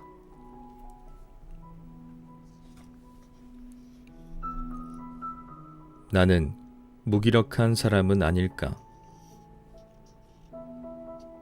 행복을 선택할 수 있다고 생각할 때 마음에 새겨야 할 것이 있다. 제대로 살아가는 데 도움이 되지 않는 부정적인 감정을 판별해주는 낱말이 있는데 그것이 바로 무기력이다. 우리는 분노, 적개심, 수치 등의 감정들이 때로는 느낄 만한 것들이라고 생각하면서 그런 감정에 매달리고 싶어질 때도 있다. 그러나 문제는 그런 감정들에 의해 옴짝달싹 못하게 되는 무기력 상태에 빠지게 될 때다. 무기력은 어떠한 행동에도 나서고 싶지 않은 소극성에서부터 우유부단과 망설임에 이르기까지 다양하다. 당신은 화가 나면 말이나 감정 또는 행동을 아예 접어버리지는 않는가? 그렇다면 당신은 무기력한 사람이다. 당신은 쑥스러워 친하게 지내고 싶은 사람과 접촉하기를 꺼려하는가? 그렇다면 당신은 무기력한 사람이다. 그러면 고스란히 자신의 몫이어야 할 경험까지 놓치게 되는 셈이다. 미움과 질투로 몸져 눕거나 혈압이 올라가지는 않는가? 또 그것 때문에 직장에서 일을 하는데 지장을 받지는 않는가? 어느 순간에 느낀 부정적인 감정 때문에 잠을 청할 수 없거나 배우자와 잠자리를 할 수 없는가? 이 모든 것들은 무기력의 징후들이다.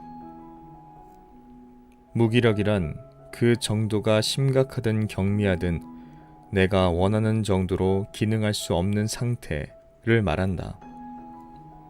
당신이 어떤 기분 때문에 그런 상태에 빠져든다면 그런 감정을 몰아내야 할 이유를 먼 곳에서 찾을 필요가 없다.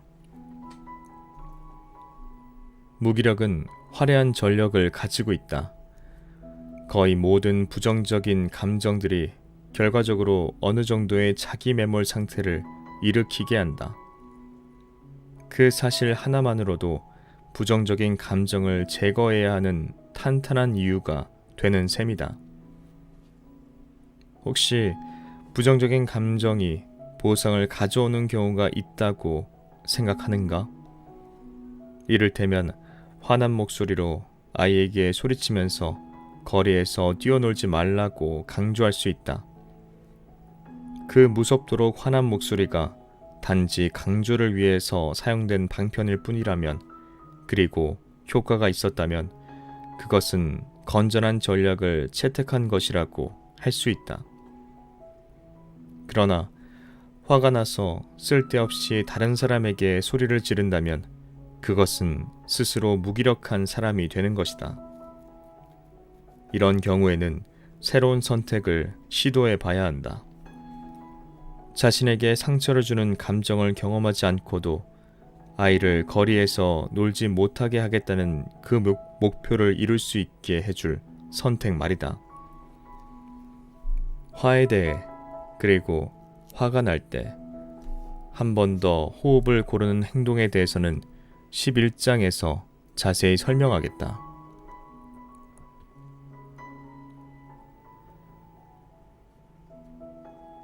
지금 이 순간을 살아라.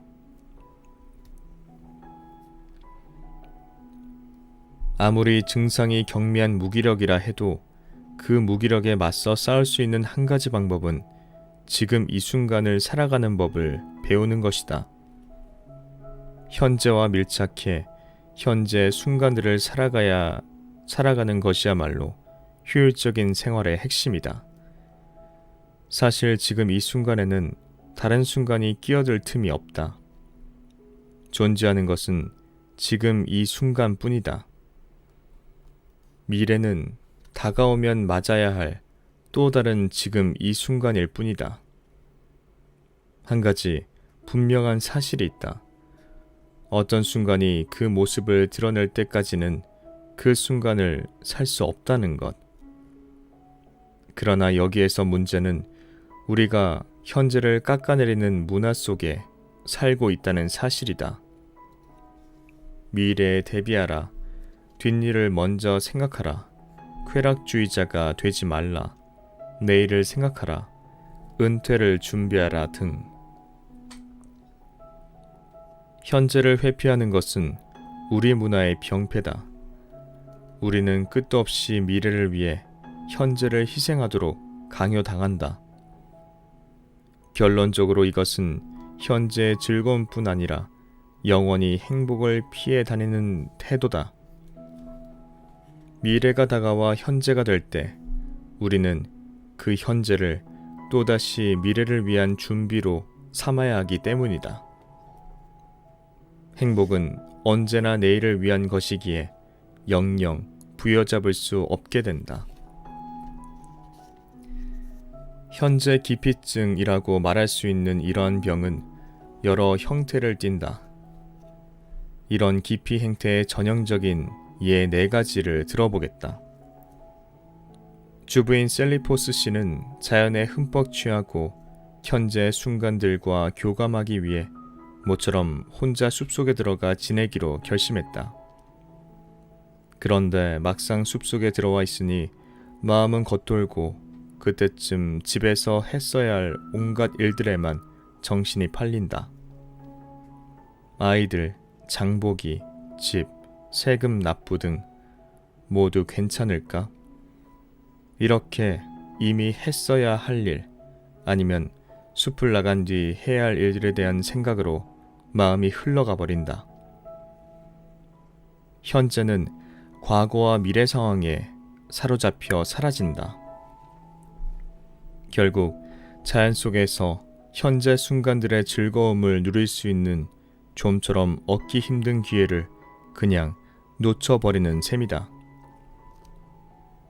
미혼인 샌디 쇼어 씨는 휴가 동안 어느 섬에 가서 줄곧 혼자 선탠을 했다. 몸에 햇살이 쏟아지는 느낌을 즐기기 위해서가 아니라 멋지게 선탠한 모습으로 돌아가면 친구들이 얼마나 부러워할까 하는 기대 때문이었다.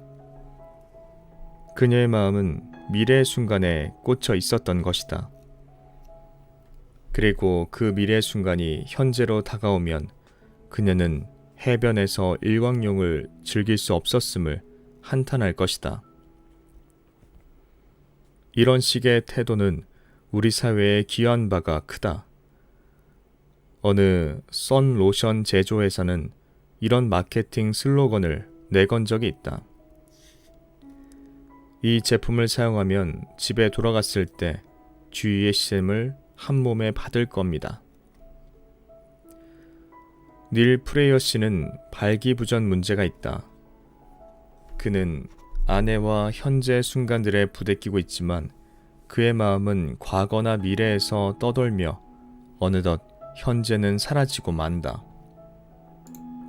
마침내 간신히 현재에 집중하며 애쓰며 아내를 막 끌어안으려 하면 그는 아내를 다른 사람이라고 상상한다. 한편 아내도 마찬가지로 헤어진 옛 애인을 떠올린다. 고등학생인 벤 피셰는 교과서를 보면서 책에 마음을 붙들어 놓기 위해 자신과 씨름하고 있었다.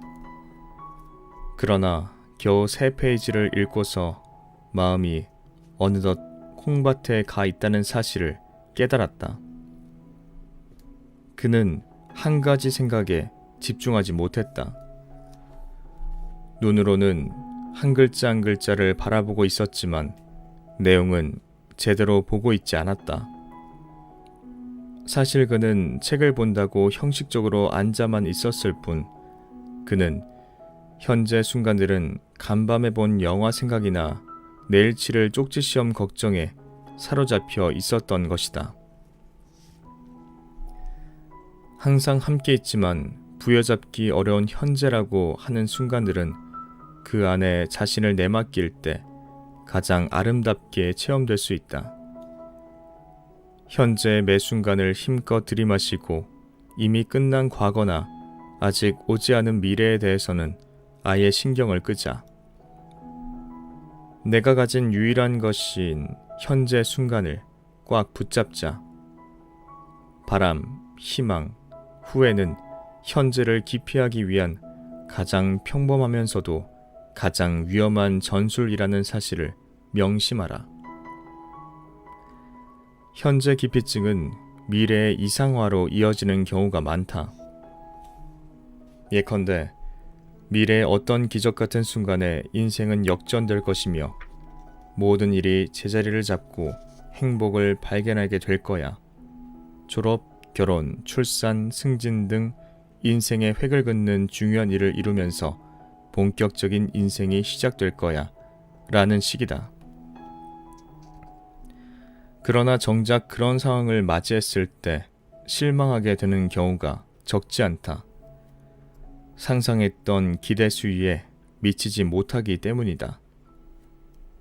첫날 밤에 대한 기억을 되살려보자. 그토록 기다렸건만 황홀한 무아지경이나 실신한 일도 없다. 대신 왜 사람들은 그걸 두고 그토록 야단법석을 떠는 것인지 도대체 이해할 수 없는 기분만 남는다. 어쩌면 지금 이 순간 느끼는 감정만이 전부이기 때문이 아닐까. 물론 어떤 상황이 기대에 어긋날 경우 이상화를 통해 우울증에서 벗어날 수도 있다. 그러나 그런 악순환을 생활화해서는 안 된다. 현재를 현명하고 알차게 살아가는 전략을 통해 지금 그 악순환의 고리를 끊어버려야 한다. 미국의 소설가 헨리 제임스는 사절들에서 이렇게 충고했다. 있는 힘껏 살아라. 그렇게 살지 않는 것은 잘못이다. 살아갈 인생이 있는 한 구체적으로 무슨 일을 하느냐는 그리 중요하지 않다. 자신의 인생을 가졌거늘 도대체 무엇을 더 가지려 하는가? 잃게 되어 있는 것은 잃는 법이다. 이 점을 명심하라. 아직 운이 좋아 인생을 더 살아갈 수 있다면 모든 순간이 기회다. 살아라. 톨스토이 작품에 나오는 이반 일리치처럼 삶을 되돌아볼 때 이미 해버린 일에 대해 후회할 일은 별로 없다. 가슴에 굽이굽이 한이 되어 남은 것은 대개 하지 못한 일들이다. 그러므로 요지는 명백하다. 실행에 옮겨라. 지금 이 순간의 가치를 알아보는 안목을 길러라. 인생의 순간순간을 붙잡아서 음미하라. 지금 이 순간을 소중히 여겨라. 자신을 망치는 방식으로 현재의 순간들을 모두 잡아먹고 있다면 지금 이 순간은 영영 놓치고 만다.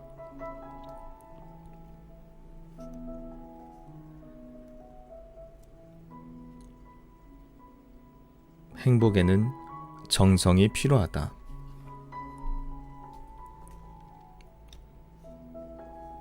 자신이 바라는 대로 행복하고 충실한 삶을 꾸려나갈 때에는 두 가지 동기에 의해 자극을 받는다. 둘 중에 비교적 보편적인 동기는 부족한 면을 메우고자 하는 미완 또는 미흡의 동기다.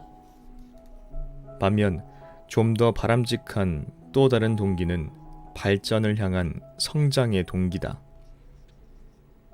현미경으로 돌을 자세히 들여다보면 알 수 있지만 돌은 절대 변하지 않는다. 그러나 같은 현미경으로 이번에는 산호 조각을 살펴보면 산호는 계속 성장하며 변하고 있다는 것을 알 수 있다. 결론을 말하자면 산호는 살아있고 돌에는 생명이 없다. 살아있는 꽃과 죽은 꽃은 어떻게 구별하는가? 성장하고 있는 것이 살아있는 것이다. 생명의 유일한 증거는 성장이다. 이는 우리의 정신세계에도 적용된다. 성장하고 있는 사람은 살아있는 사람이다. 성장하고 있지 않다면 죽은 사람이나 다름없다. 기왕이면 부족한 점을 보충해야 할 필요보다는 성장하고자 하는 욕구에 자극받아야 하지 않겠는가? 항상 성장하고 발전하며 보다 멋진 사람이 될 수 있다는 사실을 인식한다면 그것으로 충분하다. 그러나 무기력하거나 부정적이고 소극적인 감정에 잠기기로 했다면 그것은 성장하지 않겠다고 결심하고 있는 것과 같다. 성장 동기란 바꿔 말하면 더 큰 행복을 위해 나의 생명 에너지를 이용하는 것이다. 무언가 나쁜 짓을 저질렀기 때문에 또는 어떤 식으로든 불완전하기 때문에 스스로를 개선시키지 않으면 안 된다는 말이 아니다. 성장을 동기로 삼는다는 것은 내가 인생의 모든 현재 순간들을 직접 지휘한다는 의미다. 지휘를 한다는 것은 내가 나의 운명을 결정한다는 말이다.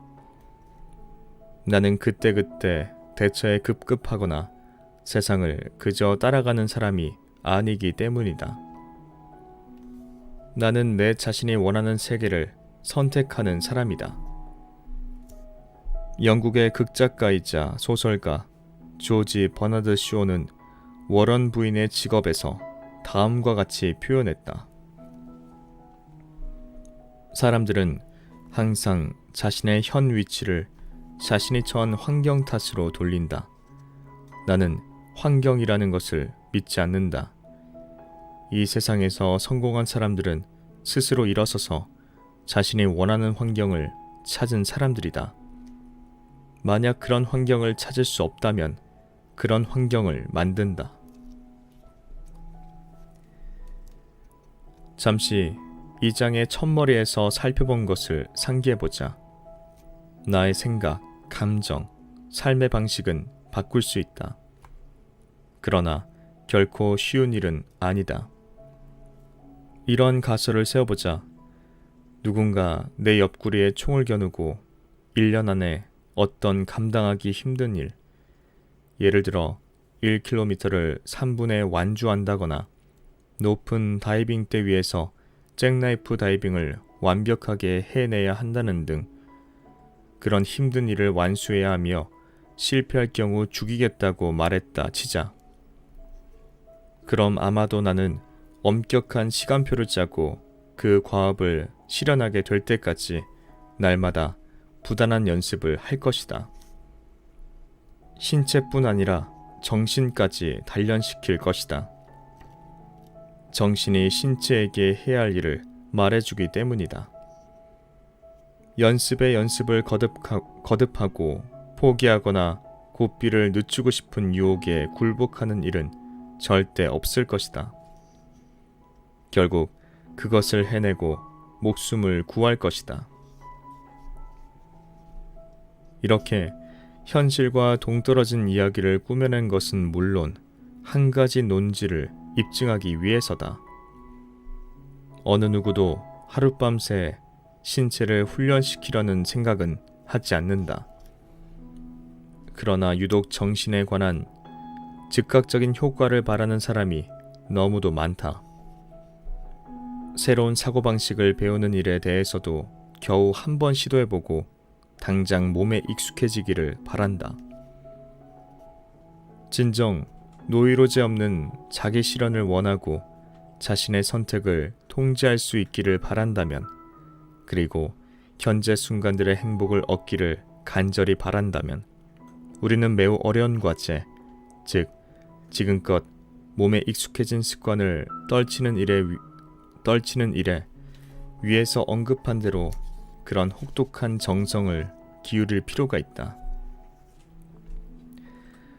이런 식의 자기 실현을 이루기 위해서는 내가 내 정신의 주인이며 나의 감정을 스스로 통제할 수 있다고 끊임없이 마음속에 되새겨야 한다.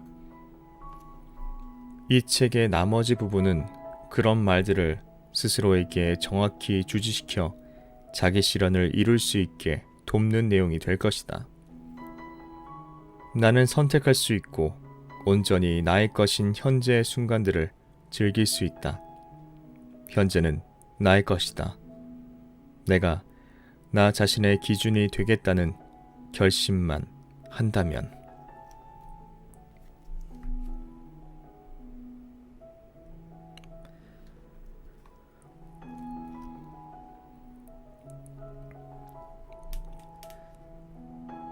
네, 웨인 다이어 작가님의 행복한 이기주의자, 여기까지 읽도록 하겠습니다. 초반 내용인데도 불구하고 전체적인 내용이 거의 소개가 된 부분이고요. 이제 제가 읽은 그 뒤의 내용부터 목차를 보고 잠깐 말씀드리면요.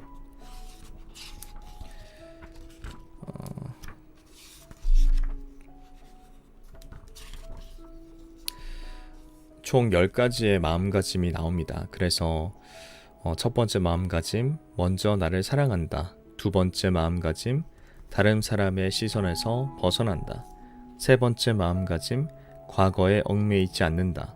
네 번째 마음가짐, 자책도 걱정도 하지 않는다. 다섯 번째 마음가짐, 새로운 경험을 즐긴다. 여섯 번째 마음가짐, 모든 선택의 기준은 나다. 일곱 번째 마음가짐, 다른 사람과 비교하지 않는다.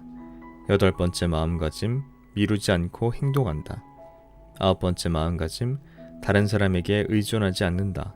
열 번째 마음가짐, 내 안의 화에 휩쓸리지 않는다. 네, 이렇게 총 10가지의 마음가짐에 대해서 또 구체적으로 내용이 나옵니다. 네. 이 오늘 읽은 부분이 개관에 거의 해당하기도 하지만 어쨌거나 되게 중요한 그런 작가님의 얘기는 그런 거죠. 감정도 그렇고 우리가 불행하냐 행복하냐 이런 걸 선택하는 것도 선택이 아니라 결정하는 것도 결국은 우리의 선택이라는 거죠. 우리가 그렇게 할 수 있는 건데 그동안 문화나 교육에 의해서 마치 컨트롤할 수 없는 것으로 인식되어 왔지만 실제로 우리가 감정이나 행복할 수 있느냐 없느냐는 선택의 문제이고 우리가 결정할 수 있다는 것이 주된 내용이라고 보여집니다. 네, 중간에 잘 안 들리신다고 한 게 보여가지고 강현님과 여러분들께서 왜 그런지 모르겠네요. 지금 현재 유튜브 쪽에 27분 함께 해주고 계시고 스푼 쪽에는 10분 계셨다가 지금 9분으로 줄으셨군요. 네, 스푼 쪽에 상민님과 그리고 번님, 김경중님, 열띤염소님, 그리고 미네님과 미현님, 네, 그리고 제리님도 함께 해주고 계시는군요. 감사하고요. 그리고 치미님과 연희님이시군요. 반갑습니다. 네, 이렇게 총 9분 끝까지 함께 해주심에 진심으로 감사하고요. 네, 고우님께서는 중간에 너무나 피곤하셔가지고 이틀 동안 4시간밖에 못 주무셔가지고 먼저 나가보셨군요. 너무나 감사하고요. 그리고 번님께서 안녕하세요라고 인사 남겨주셨고요. 감사합니다. 번님 어서 오시고 이렇게 방송 찾아와 주심에 진심으로 감사합니다. 그리고 준5님께서 1개 스푼을 후원해 놓으셨군요. 감사합니다. 준5님 지금 안 계신데요. 네, 시원한 레모네이드 잘 마시겠습니다. 너무나 감사드립니다. 네, 그리고 잘 모르는 분인데요. 네, 제가 신고를 오히려 해야 될 것 같은데 제 방송을 신고한다고 이렇게 써놓으셨군요. 네. 그리고 지금 우리 비앙코님께서 잘 들었습니다. 그리고 강현님께서 키노스님 수고 많으셨습니다 라고 해주셨고요. 네, 그리고 약간 오랜만에 뵙는 우리 성희님 오셨는데요. 수고하셨어요 라고 얘기해 주셨고요. 그리고 향자님도 잘 들었습니다. 감사합니다 라고 해주셨고요. 감사합니다. 그리고 우리 호된 추장님도 수고하셨어요 라고 말씀 남겨주셨군요. 감사합니다. 네, 저작권 오해했나봐요 강현님. 네, 근데 모르겠어요. 제가 항상 시작 멘트 써놨는데 출판사에서 제공받은 거라고. 네, 근데 약간 공격적으로 얘기를 남겨놔가지고 제가 오히려 비방으로 이분 신고를 넣었어요. 뭐 서로 신고 안 당하겠죠 이렇게 해도. 중간에 버퍼링이 왜 이렇게 심했는지 모르겠네요. 그리고 제가 중간에 우리 비앙코님 2,500원씩 해서 2번 이렇게 후원해 주신 거 중간에 봤는데 언급해 드리진 못했었고요. 이렇게 또 5,000원 후원해 주심에 너무너무 감사합니다. 비앙코님. 네, 슈퍼챗 처음 해보신 건가요? 결제 성공하시면서 잘 들을게요 라고 얘기 남겨놔 주셨고요. 그리고 제가 못 봤던 또 채팅이요. 우리 안은주님께서 늦었어요 하시면서 들어와 주셨군요. 감사합니다. 우리 은주님 어서 오시고요. 그리고 성희님께서 오랜만입니다라고 얘기 남겨주셨고, 우리 판타지아님도 오늘도 함께 해주고 계셨는데, 네, 왜 전 알람이 안 뜨는 거죠 하시면서 또 속상한 마음을 좀 남겨주셨군요. 감사하고요, 판타지아님. 그리고 김바다님께서 늦었다, 왜 알람이 안 뜬 거죠 라고 또 이렇게 유유하시면서 속상한 마음을 남겨두셨네요. 네, 감사합니다. 이렇게 방송 찾아와 주시고, 네, 중간에 이렇게 말씀까지 남겨놔 주셔서 정말 감사합니다, 빠다님. 알람 설정을 해놓으셨다면은 유튜브 문제일 것 같고요. 알람이 사람마다 제각각이라서 제가 어떻게 해결 방법은 잘 모르겠습니다. 그리고 너의봄님이 우리 콩님이시군요. 네, 늦게 들어와서 죄송해요라고. 아니고요, 괜찮고요, 우리 콩이님. 네, 유튜브까지 와주시면 감사합니다. 그리고 로즈12님께서도 채팅 남겨놔주셨는데 버퍼링이 심하다는 얘기 남겨두셨고요. 중간에 전체적으로 뭔가 좀 방송이 불안정한 때가 있었나봐요. 네, 그리고 문스케이프님 오셨군요. 감사합니다, 문스케이프님.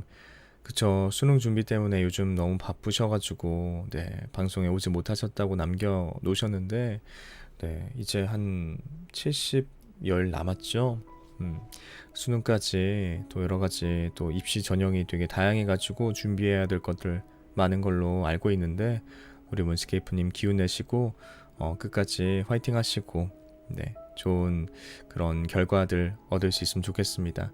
이렇게 방송 들어와서 얘기 남겨놔 주심에 정말 감사합니다, 문스케이프님. 그리고 중간에 지금 다른 내용은 그렇게 뭐 심각한 내용은 없는데, 우리 이은주님께서 같이 일하시는 분이랑 감정 상하는 일이 있어서 일찍 집에 오셨다고 어제. 그러시군요. 또 그리고 그와 더불어서 강현님께서 지금 현재 충실하라는 말 참 많이 듣는 말인데 쉽지 않네요.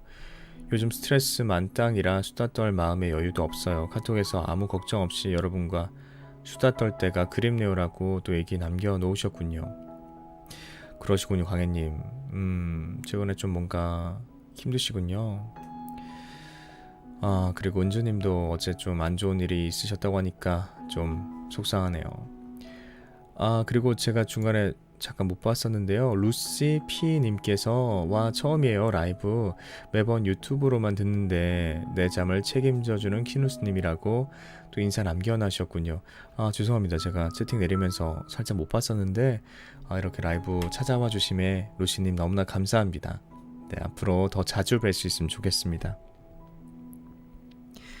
네, 그리고 스푼 쪽에서는 상민님께서 아까 남겨놓으셨는데요. 아효 잘 들었습니다. 진짜 고생 많으셨어요 라고. 감사합니다, 상민님. 네, 오늘도 한 1시간 20분은 아니고 1시간 10분 정도 제가 책을 읽었죠. 그리고 우리 봄마지님께서 또 들어오셨군요. 감사합니다, 봄마지님. 그리고 지금 좋아요까지 눌러주셨네요. 감사합니다, 봄마지님. 네, 지금 현재 다시 9분 계시는군요. 스푼 쪽에는.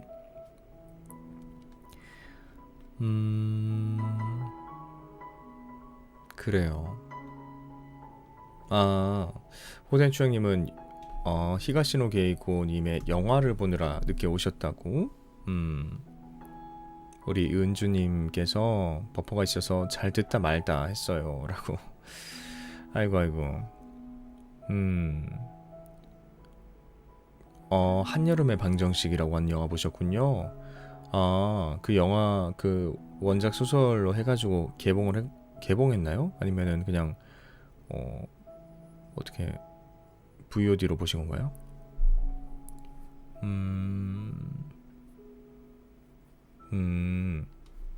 출연진이 그래요.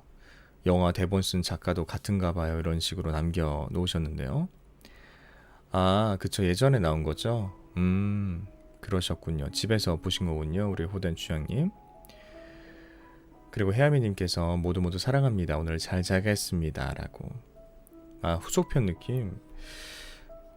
제가 그 소설 봤었는지 안 봤었는지 기억이 잘 안 나는데 용의자 X의 헌신 후속편 같은 거 느낌으로 쓰여진 소설이 아마 있을 거예요. 실제로도 원작으로도요. 그 박사 그 수학자 이런 분들 나오고 모르겠어요. 저 정확하게 기억이 안 나가지고 말씀드리기 좀 어려운데 아무튼 후속작 느낌이었군요. 그래요. 아유, 요즘에 좀 저는 잠깐 조금 힘든 주간이 있었지만 요즘 괜찮아졌는데 뭐 우리 많은 구독자분들, 청취자분들이 좀 기분이 안 좋으시거나 좀 몸이 안 좋으시거나 이런 게 많아가지고 많이 속상하네요. 네, 다들 힘내시고요. 또 이제 환절기가 오고 해가지고 또 이제 몸이 더 컨디션 관리 힘드시거나 그런 측면도 있을 텐데 뭐 아직까지는 그냥 여름이고 그냥 더운 측면이 있지만 네, 많이 지치지 마시고 다들 파이팅 하시면 좋겠습니다. 네. 다들 오늘 그 책 내용이 좀 딱딱한 부분도 없지 않아 있었지만 그래도 초반 내용들 저는 상당히 와닿으면서 읽었습니다. 결국에는 모르겠어요. 선택하려고 하는 그런 생각의 습관들 기르는 게 중요하다고 느껴졌고요. 내가 내 선택을 통해서 감정과 그런 행복을 가질 수 있다는 걸 기억을 해야 할 것 같습니다. 저도 좀 노력을 해보고 싶네요. 이 책을 읽어보니까 최근에 저도 그 좀 약간 마음이 좀 힘들다 이런 거 뭔가 좀 잘 안 풀려가지고 좀 속상하다 이런 식으로 생각될 때가 있었는데 그냥 약간의 생각만 전환시키면은 그런 게 괜찮아지더라고요. 그냥 이걸 내가 너무 힘들다고 생각하고 내가 너무 안 좋다고만 생각하지 말자, 너무 조급해하거나 그러지 말자 이렇게 생각하니까 그 생각 하나만으로도 그냥 제 상황 자체가 나아지는 것 같고 그냥 감정 자체가 나아지고 그러는 측면이 있더라고요. 그래서 우리 힘드신 분들께서도 좀 의지적으로 괜찮아, 별일 아니야 라고 생각을 하시면서 그 순간순간 오는 감정들이나 그런 것들 선택을 잘 하실 수 있으면 좋겠습니다.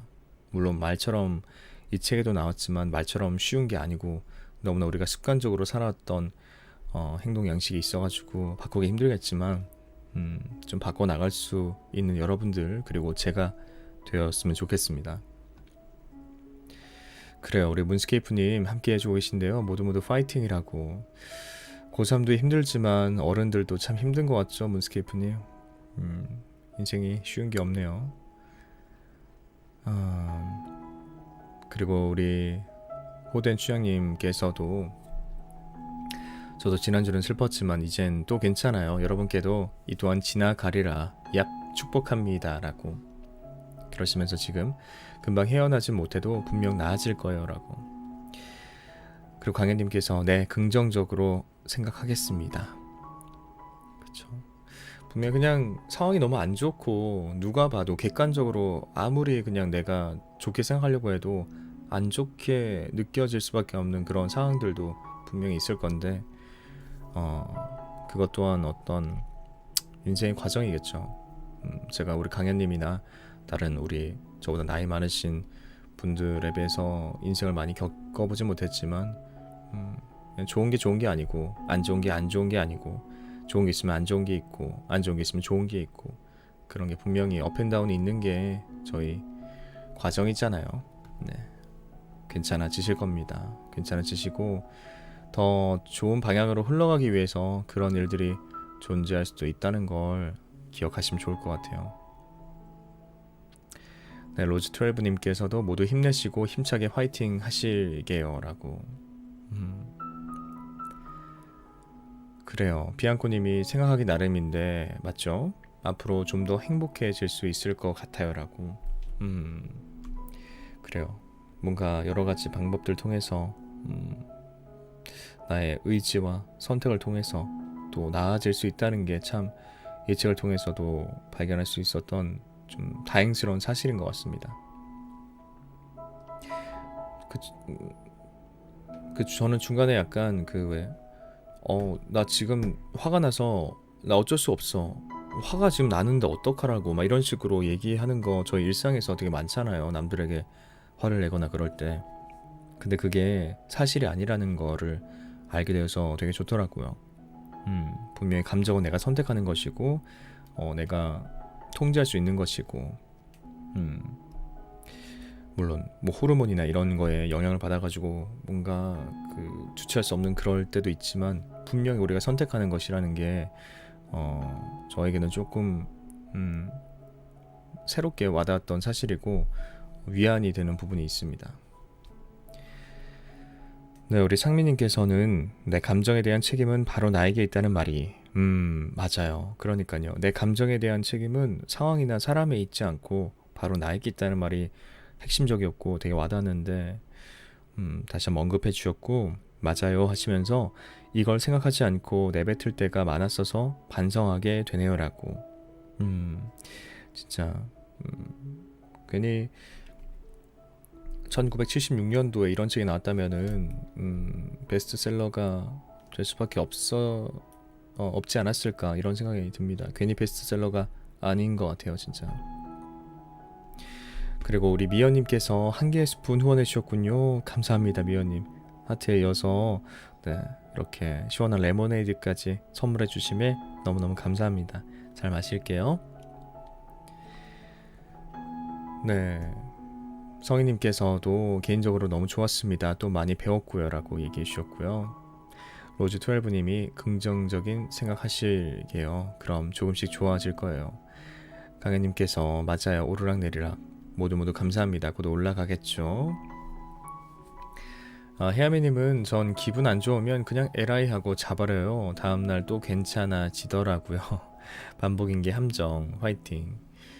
근데 되게 좋은 것 같아요. 안 좋은 일 있었던 것들, 그 순간의 감정들 되게 잘 그냥 잊어버리고 까먹으시는 분들 계신데 저는 그런 성향 되게 부러워요. 되게 좋다고 생각이 들고 계속 그런 거 싸매고 있어봤자 나만 힘들어지고 뭐 상민님이 언급하신 내용처럼 그 감정을 선택함으로써 책임은 나에게 있고 결국 피해를 보는 것도 나고 힘든 것도 난데 그거 이렇게 괜찮아지고 금방 잊어버리고 하는 거 진짜 부러운 부분인 것 같아요, 혜아미님. 저도 예전에는 상당히 그냥 자고 일어나면 완전히 막 괜찮아지고 이런 타입이었는데 조금 덜 단순해졌는지 요즘엔 자고 일어나도 그 생각 들기도 하고 뭐 이러는 것 같더라고요. 지연님께서 호된 추영님께서 부럽습니다. 내뱉지를 못해서 병이 쌓였었는데 이라고. 지난번 책에 이어서 오늘 책도 네 우리 구독자분들 들으시는 청취자분들을 좀 더 나은 삶으로 이끌어주는 그런 좋은 내용들이 아닌가 싶습니다. 이런 책들 너무나 많이 있고 우리가 어떻게 살아야 하는 건지 좀 많이 들은 내용도 있지만 뭐 예를 들면은 지난번 내용과 겹치는 게 오늘 내용에도 나왔고 지금 이 순간이 가장 중요하다 뭐 그리고 많은 그런 유명한 이런 자기계발 도서에서 얘기하는 게 그 현재라는 영어 단어로 present가 진짜 선물을 뜻하는 present다 뭐 이런 식으로 우리가 많이 알고 있는데 뭐 그런 내용은 우리가 좀 무감각하게 무뎌지게 받아들여진다고 하더라도 뭐 감정을 선택한다거나 거듭 말씀드리지만 이런 것들 우리가 의지적으로 생각을 바꿔나갈 수 있는 부분들 새롭게 좀 알게 될 수 있는 내 인생을 좀 바꿔나갈 수 있는 이런 방법들 많이 좀 기억하시고 그냥 듣고 흘리시기보다 적용해 나갈 수 있으면 좋을 것 같습니다. 네, 우리 하늘바라기님 심야 책방과 함께하는 이 시간 행복을 선택하는 똑똑한 사람다운 행동이겠죠 라고. 제 방송을 선택하시는 게 아주 똑똑한 사람다운 행동인가요, 하늘바라기님? 정말 좋은 말씀이신데요. 너무나 감사합니다. 저는 기분이 안 좋다가도 여러분들이 이렇게 말씀해 주시고 좋게 평가해 주시고 이러는 게 저에게 상당히 힘이 되거든요. 근데 저는 여러분들을 위해서 이렇게 뭔가 힘을 많이 드리고 할 수 있는 게 없어가지고 많이 죄송하네요. 제가 많이 받기만 해가지고. 성희님께서는 저는 안 좋은 일들을 오래 생각하지 않는 편입니다. 그러니까요. 그런 게 되게 중요하고 좋은 방향이신 것 같아요. 그리고 우리 스푼 쪽에 히라님 다시 들어와 주셨군요. 감사합니다, 히라님. 오늘도 함께 해주심에 감사드립니다. 잠시만요.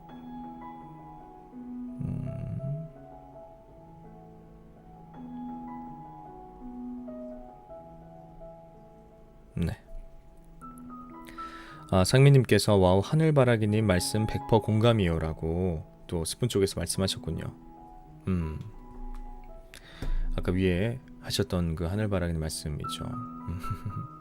감사합니다. 뭐 역시나 저에 대한 저 채널 방송에 대한 좋은 칭찬이신데 감사하고요, 상민님. 우리 지은님이 제목도 좋아요. 행복한 이기주의자라고. 그래요. 당신을 믿어요 라는 그 제목도 좋았는데 행복한 이기주의자라는 이 제목도 제목 자체 힘이 있고 좀 많이 뭔가 위로가 되는 그런 느낌이 있는 것 같습니다. 순간 득과 실을 따져서 실이다 싶으면 버려요 라고 비앙코님이, 우리 이은주님도 맞아요. 자고 나면 좋아지는 면이 있어요 라고. 맞아요. 좋아지는 면이 있죠. 확실히. 강현님은 성희님 부럽네요. 전 해결될 때까지 싸매고 있는데 라고. 진짜요. 강현님 또 이렇게 약간 좀 맞아요. 많이 이렇게 계속 붙잡고 가지 않으시는 거 좀 이렇게 훈련 하시면 좋을 것 같아요. 감사합니다, 비앙코님. 이 시간은 마음의 안정과 힐링 시간이라고. 네, 은주님 이제 다시 일상 미국에 계시기 때문에 이제 일하셔야 하군요. 알겠습니다. 빠이빠이 뿅이라고. 네, 오늘 하루 잘 보내시고요, 은주님. 다음 목요일 방송에서 뵐게요. 감사합니다. 오늘 하루 잘 보내시고요. Have a nice day. 네, 쓸데없이 영어로 한번 얘기해 봤고요. 네, 이제 방송 시간이 1시간 53분 정도 흘러가고 있군요. 저는 네, 이제 목요일날 방송 켜가지고요. 그때는 또 RH 코리아 출판사에서 제공해주신 소설책도 소개해드리고 읽어드리겠습니다. 네, 그리고 말씀드렸지만 이번 주 또 일요일에 방송이 있을 예정이고요. 그리고 또 중요한 거 말씀드려야 하는데요. 여기 계신 분들은 많이 안 계신데 저번에 우리 김선민 작가님의 처음 사랑했던 순간처럼인가요? 죄송합니다. 잠시만요. 그날처럼. 죄송합니다. 처음 사랑했던 그날처럼 그 책 이제 이벤트 했었는데 그 기간에 딱 10분께서 신청을 해주셔가지고 추첨을 할 필요가 없게 됐습니다. 저는 뭐 이것도 좋은 거라고 생각하고 뭐 많은 분들 댓글 다시고 이렇게 추첨하는 것도 좋지만 이렇게 책 진짜 원하시는 분들 딱 10분이 맞춰져가지고 선물 바로 그냥 확정할 수 있게 됐는데 이것도 좋다고 생각합니다. 사실 이제 일요일 지나서 한 분 더 댓글 써주셨는데 그 한 권 정도는 제가 더 받아 볼 수 있지 않을까. 네, 요번만 제가 예외로 두기로 하고요. 요번에 신청자가 많지 않았으니까 제가 그 한 분까지만, 일요일 조금 지나서 댓글을 올리셨기 때문에 제가 그 한 분까지만 해서 총 11분께 그 작가님 책 선물해 드리는 걸로 하고, 제가 조만간 메일 보내드릴 테니까요. 이 내용 들으실지 모르겠지만 그 인적사항 주소와 연락처만 저에게 회신 주시면 감사하겠습니다. 네, 우리 지은님께서 심야책방 가족분들이 다 마음이 따뜻한 분들이라 이런 소통으로도 도움이 되어요. 지인에게 얘기할 수 없는 얘기도 할 수 있고 지혜로운 답변도 들을 수 있고 맞아요. 진짜 오히려 친한 사람들한테 얘기하지 못하는 것들 여기서 더 털어놓으실 수 있지 않으신가요, 여러분? 너무 친한 사람한테 얘기하기에는 조금 민망한 것들도 우리 그냥 여기서 얘기 나누고 하면은 더 위로받을 수 있고 곪을 수 있는 것도 곪지 않고 좀 회복되지 않을까 싶네요. 성희님은 살아보니까 남들을 제 스타일로 바꾸지는 못하더라고요. 그래서 세상에서 내가 제일 소중하다라는 주의입니다. 라고. 아주 좋은 마음가짐인 것 같습니다. 네, 맞아요. 내 자신이 제일 소중하고, 날 가장 사랑해줘야 하는 사람은 바로 나 자신이죠. 그것도 선택이고, 그렇게 해야 하는 의지도 가져야 하는 것 같아요. 다른 거 마찬가지로요. 네, 우리 스푼 쪽에 현재 또 블루 델피늄 님께서 들어와 주셨군요. 감사합니다. 블루 델피늄 님. 근데 제가 책 낭독은 다 마쳤고요. 이제 방송 마치기 전에 소통하는 시간 가지고 있었습니다. 이렇게 방송 찾아와 주심에 진심으로 감사합니다. 네, 그리고 상민님이 책 받으시는 분들 축하용. 다음에 또 이런 기회 있음 저도 참여해 볼래용이라고. 네, 다음에 꼭 참여해 보세요, 상민님. 초반에 또 참여하시면은 제가 저번에 말씀드렸지만 그 무작위로 뽑는 포튜브라고 하는 그 사이트 시스템에서 약간 초반에 초반에 댓글을 다신 분들한테 그런 당첨의 기회를 좀 주는 것 같더라고요. 그래서 그런 기회 다음에 하지 못하셨던 분들도 많이 해보시면 좋겠습니다. 네, 그러면은 여러분 여기서 이제 방송 마쳐 보도록 하겠습니다. 다들 오늘도 지난 방송에 이어서 책 내용에 따라서 힘드신 부분들 또 개인적으로 아픈 부분들 얘기해 주시고 나눠 주셨는데 너무나 감사하고요. 뭐 일부분 읽어드린 내용으로는 전부가 알 수가 없지만 이 책도 마찬가지로 저희가 좀 더 행복할 수 있는 그런 방법론 같은 거 알려드렸으니까 좀 더 훈련해 보시고 적용해 보시면은 더 좋을 것 같습니다. 그리고 저도 어떤 형태가 됐든 여러분들께 좀 더 힘이 될 수 있는 그런 사람이 되도록 노력하겠습니다. 이렇게 진짜 많이 받고 저는 힘을 얻는데 좀 더 제가 힘을 드릴 수 있는 뭔가를 제가 좀 더 많이 생각해 봐야 될 것 같아요. 지금 책 읽어드리는 것 외에도요. 네, 그럼 가보겠습니다, 여러분. 저는 이제 날짜로 8월 29일이죠. 네, 목요일날 밤 11시에 RH코리아 출판사에서 제공해주신 소설 한 권과 함께 돌아오겠습니다. 감사합니다, 여러분. 중간에 버퍼링이 있었음에도 불구하고 그때 이제 거의 30분 함께 해주시고 스푼에는 네, 이렇게 10분 함께 해주심에 너무나 진심으로 감사의 말씀드립니다. 네, 그럼 좋은 밤 되세요, 여러분. 꿀잠 주무시고요. 네, 목요일날 뵙겠습니다. 가볼게요. 뿅. 바이바이.